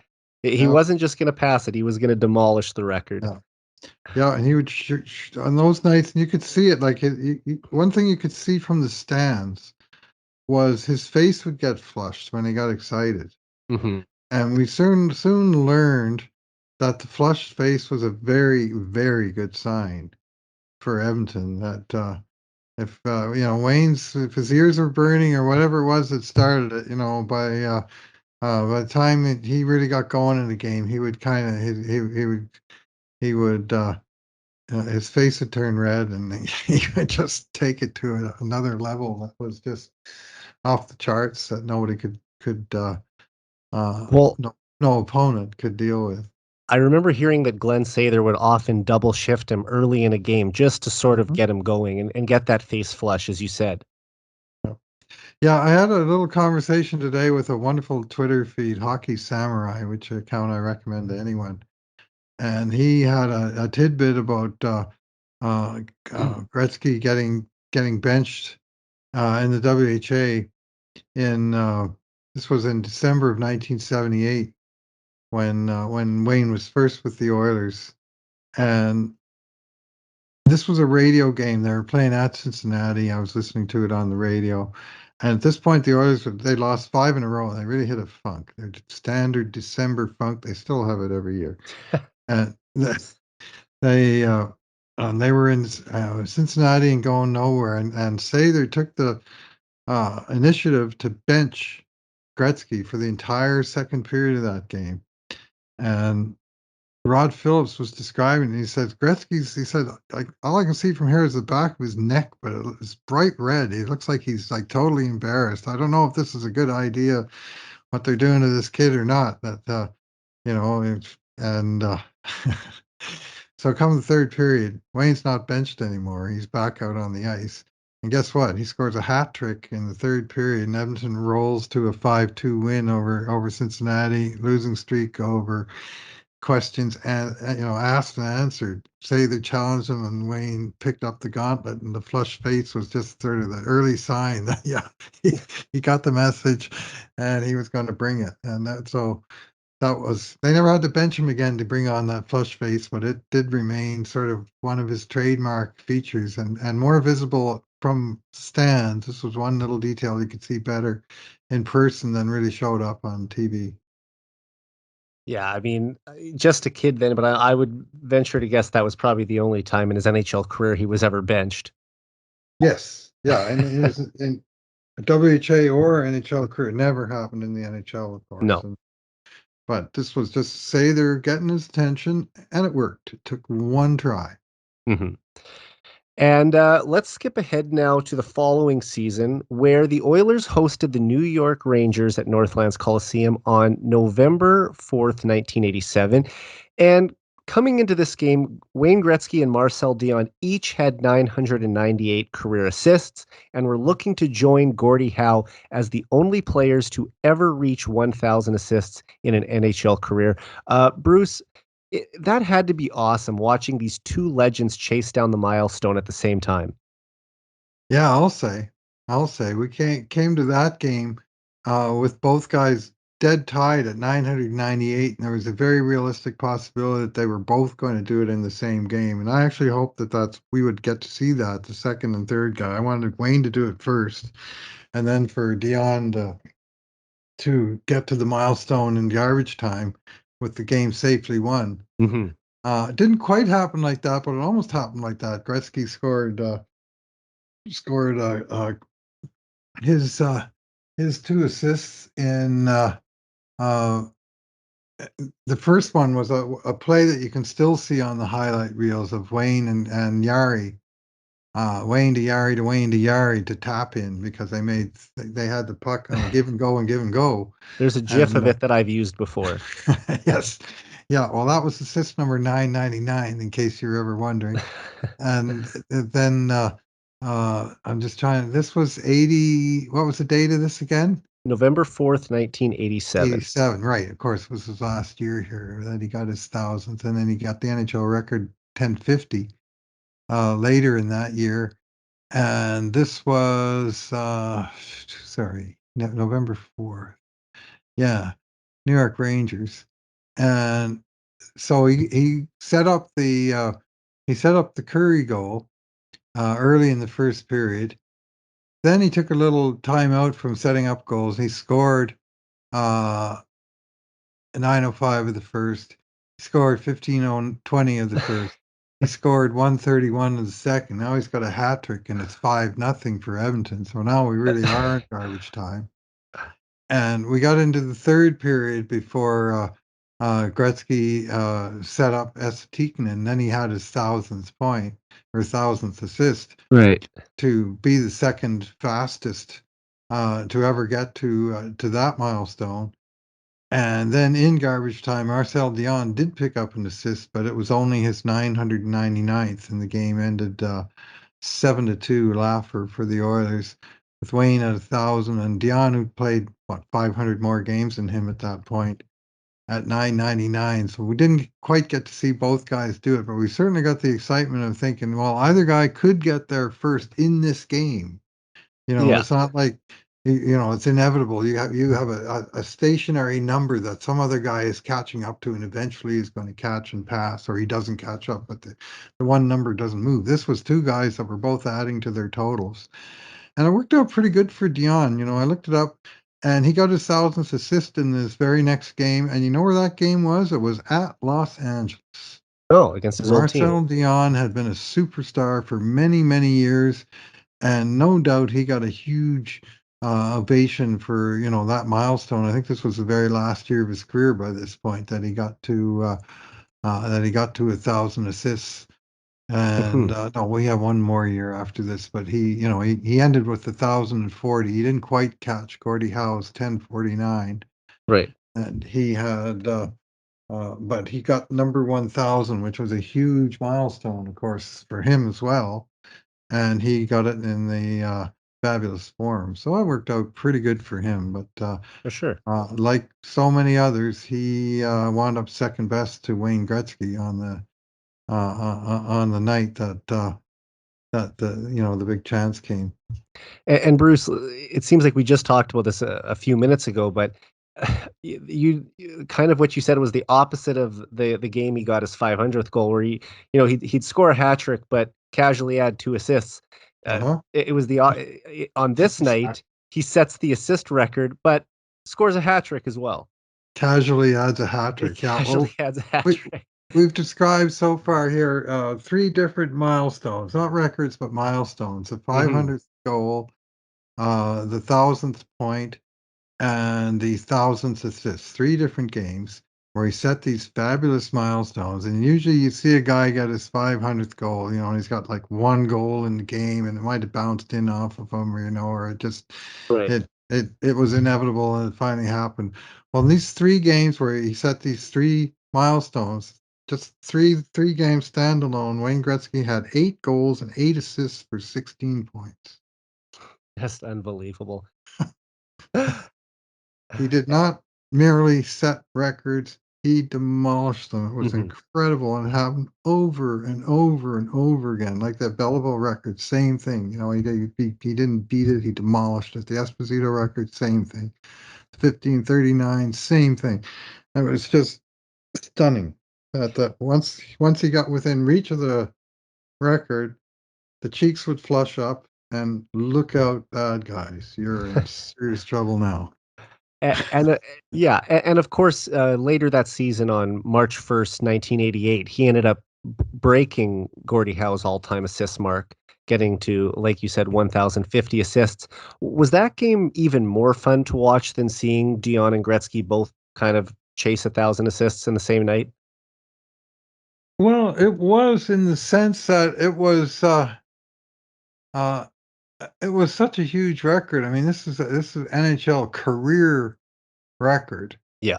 and setting career records. When the guy is still 27 years of age, you don't expect to be running at 52-year-old Gordie Howe's lifetime totals kind of thing. But so um, that was uh, uh, a huge milestone. On this game, he only had a goal and assist. and a 5-3 Oilers win. So this was more sort of your standard, 2-point game. Right. 2 or 3 points was, he ran 2.5 points a game for most of his time here. But he set that record again. First primary Against the assist to Kings, right? Gary Curry against the Kings, 5-3 win over the Kings. A team he would join a few months later. Yeah, those guys. Yeah, but that was so that was I mean, it was one that was inevitable. That it was one of those things. It's just there's no. He wound up scoring another 913 assists after that. So he was he set assist records. The only person close was Magic Johnson in basketball that set these incredible assist totals. Even when he had to, depart from the game early, he already owned the assist record in basketball, which is different kind of scoring play that they do in basketball. But Magic just ran up these huge totals every year. He would lead the league, Mhm.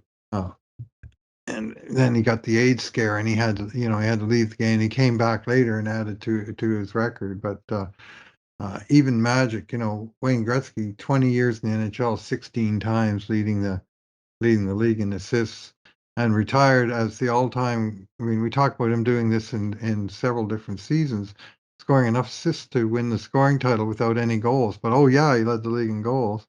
Well, when he retired, he has more assists than anyone else in the history of the league has points. And oh yeah, he's got the most goals.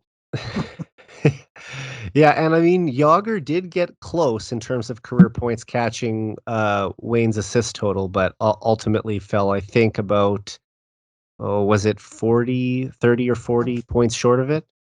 I think in 1921 for yes, 1921 for And Yager, 1963. 766, 1155 assists, 1921 points in a mere 1,733 games.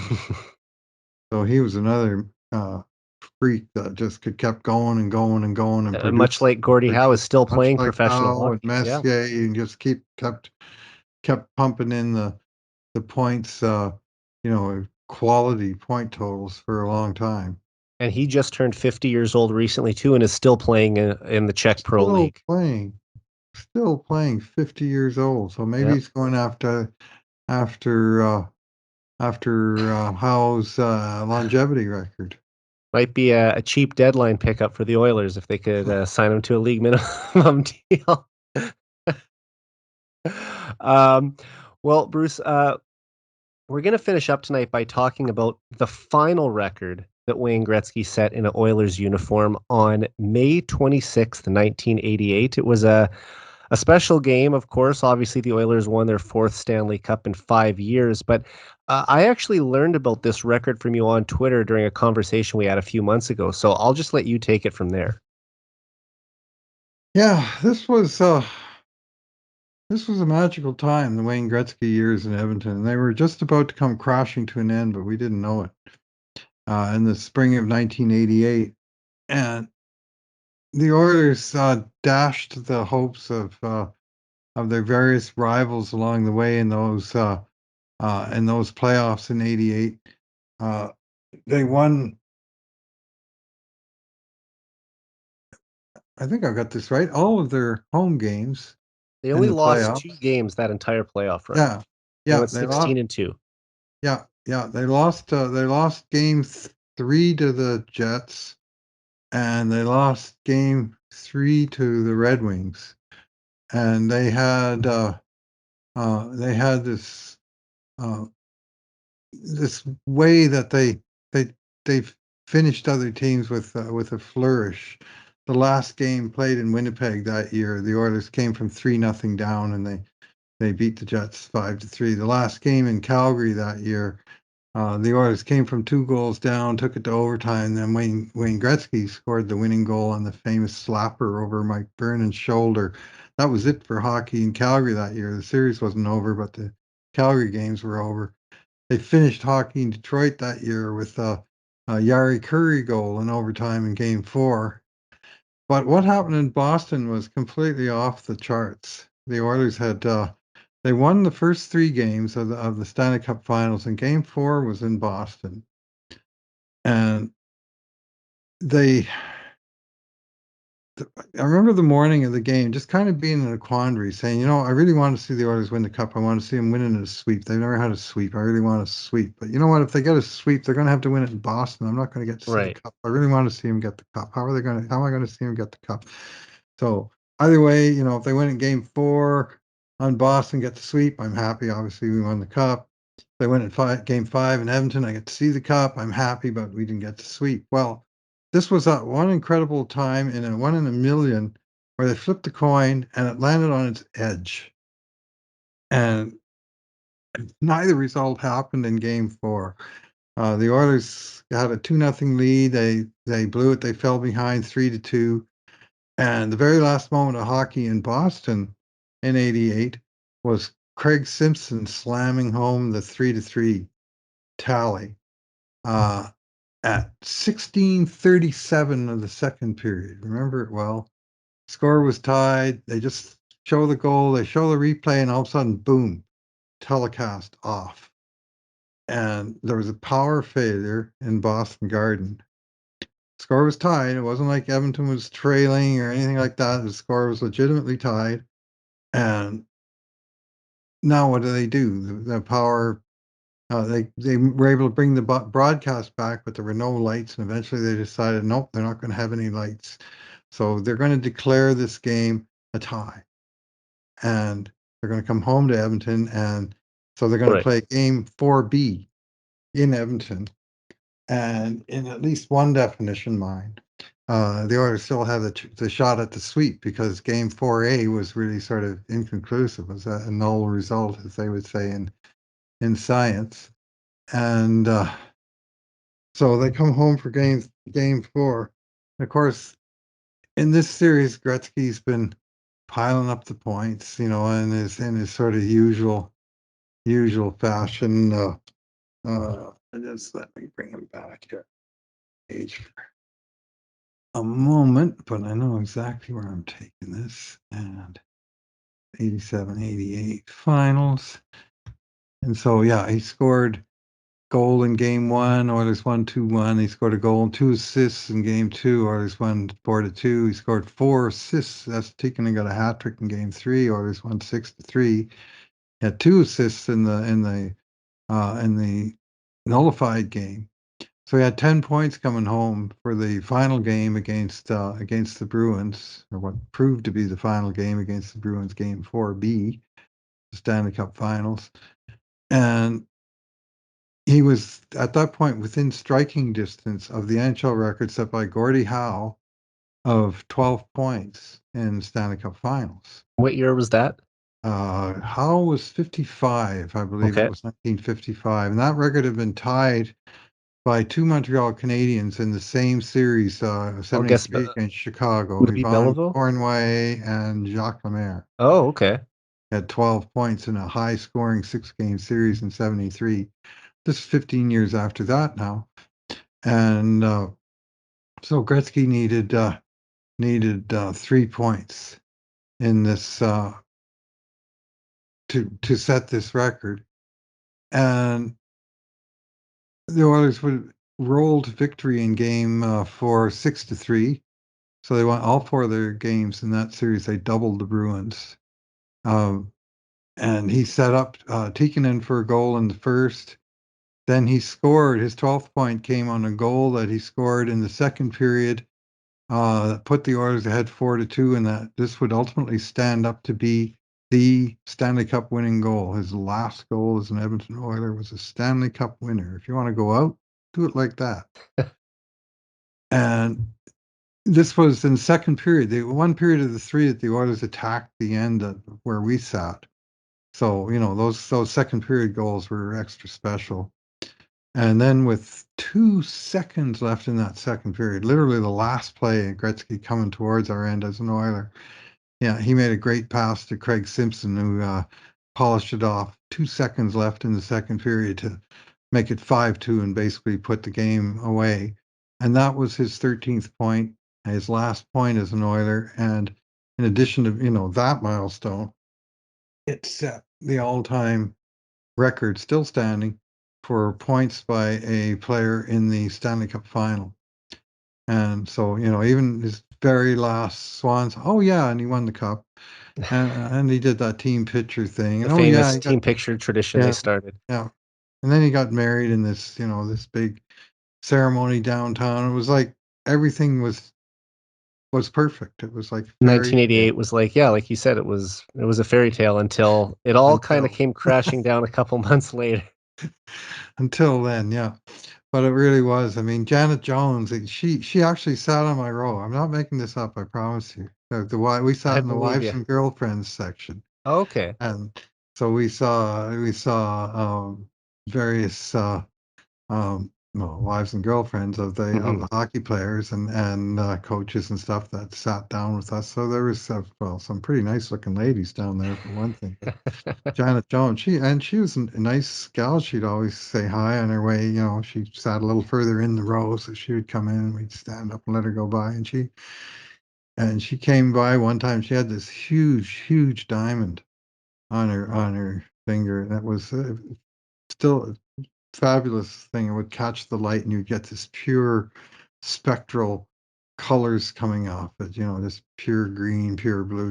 Like light sunlight through a Right. prism kind of thing. And just a gorgeous rock that, and they got engaged during that season, and of course married that That July summer. in well, Edmonton's royal wedding it amounted to. I think it was called And even Canada's royal wedding. yeah, yeah, yeah, pretty much. Anyway, that was all sort of extra icing on the cake, as it were, and there was a lot of cake and a lot of icing on those teams. For Gretzky, that was his last Stanley Cup, of course. But Uh, in Edmonton, it was 4 and 5 years with him wearing the C. Every one of the four presented on home ice. Like all these seasons had such happy endings to them, except for Calgary Yeah. '86.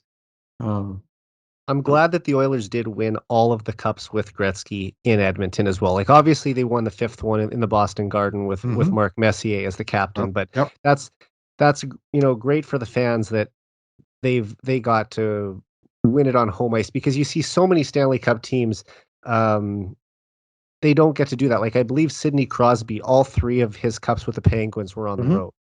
Mm-hmm. And it's I think it's so much more special when you can share that with your home fans. I mean, a Stanley Cup's great anytime, but Right. if you can win it on home ice, that's just like the icing on the cake. Mm-hmm.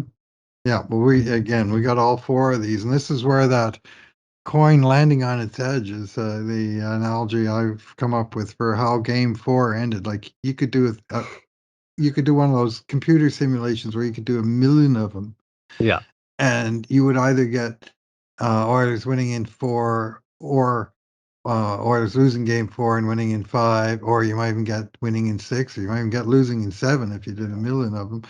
But you would never get this, sort of, how did that happen? We had yeah, a game that started and didn't finish. And the next game is still scheduled for Edmonton, so we're just going to play it there. right.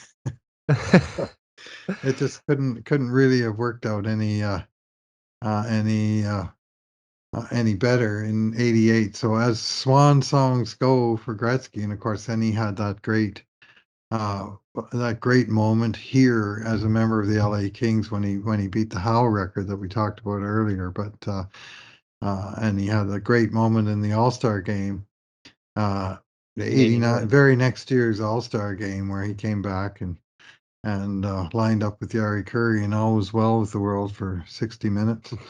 And he won the MVP of the All Star game. So there was a couple of sort of encores, but this was sort of the end of the main act, and it ended with another cup, another record, Yeah. Stanley Cup winning goal, team picture, you name it. It was all just about perfect.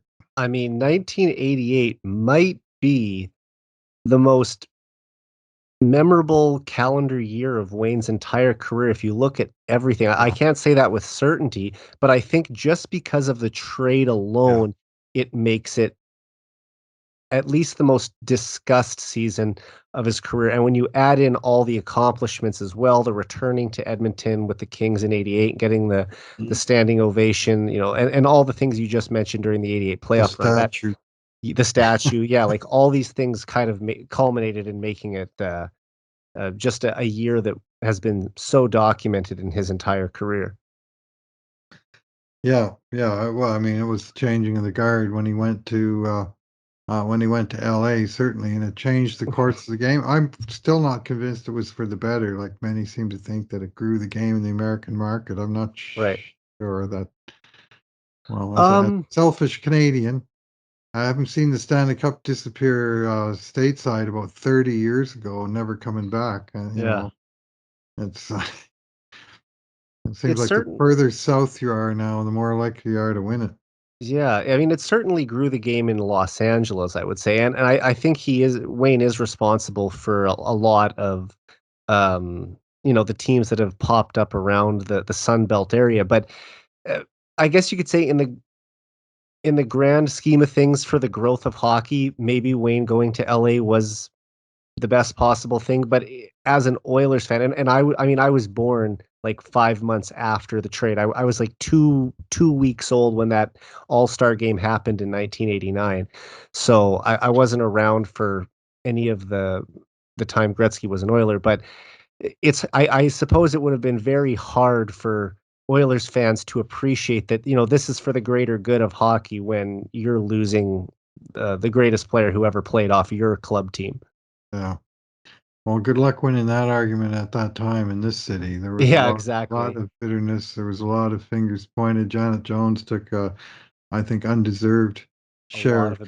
criticism for. I mean, she was American from St. Louis, but uh, I, I, I never put any credence in that she had anything to do with that. That was Pocklington needing money. It was what that was about, and it was a sorry end to, I mean, 10 years of business. I mean, credit Peter Pocklington where due. He was the guy who brought Wayne Gretzky in and kept him around for 10 years and produced this, greatest team of all time, according to that one survey. Um, but at the end, uh, it was not pretty. And to me, Pocklington himself was the big culprit in that. Yeah. And to end the podcast on a brighter note than talking about the trade, I will ask you, out of all the records we discussed tonight, which one is your favorite, or do you think is the best one of this select group of records? Oh boy. Well, I mean, it's most. I actually once was at a crowd event with Wayne Gretzky as a speaker, and people were allowed to ask questions. And I got to ask him one question, Hmm. and my question was, "Which is your greatest record?" So I'll let Wayne answer this question. He said to me what I thought he would say to me, which was 50 and 39 Hmm. was the pinnacle moment. Just the I guess the way that record was achieved with that surge in goals to break that famous Maurice Richard record by 11 games. Um, and so that was I'd say the most spectacular of his records was that Right. one.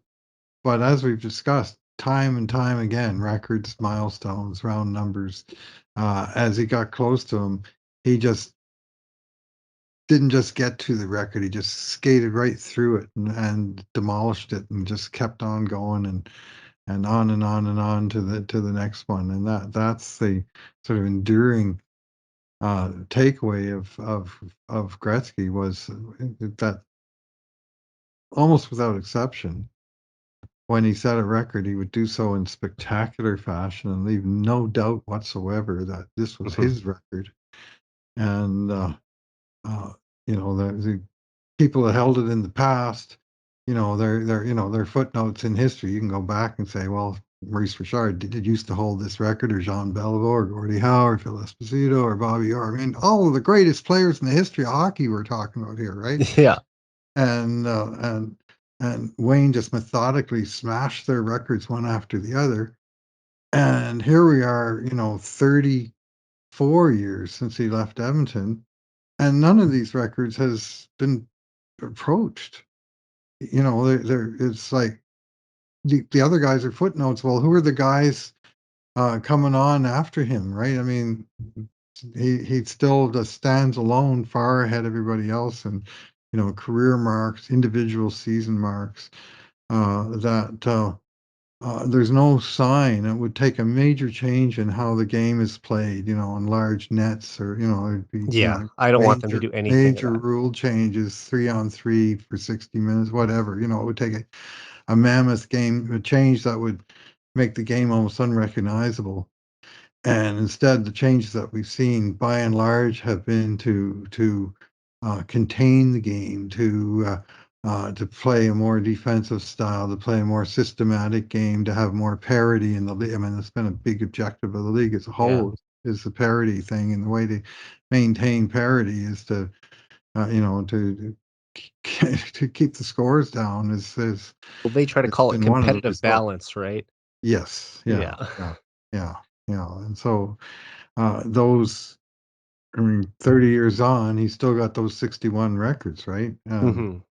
And we And didn't maybe mention one this. here or there, maybe Ovi will get that one, but I can't see anybody getting 50 and 39 anytime soon. I can't see anyone getting 163 assists anytime soon. I No. can't see anyone going after 200 points in the foreseeable future. I mean, some of these are, it's like Cy Young and his 511 wins that, occurred before any of us was alive, and just a completely unbreakable. Or Glenn Hall's 503 consecutive games as a goaltender. Mm, never will It's happen some again. of those, yeah. I mean, the whole circumstance of the game is played, that would never be an objective even anymore, No, they'd right? want goalies to rest before Yeah, the yeah, playoffs. And I mean, yeah. I'm glad that you described the 50 and 39 as Wayne's most spectacular record, because if we sit here and say what's his most unbreakable record, well, they're all equally unbreakable.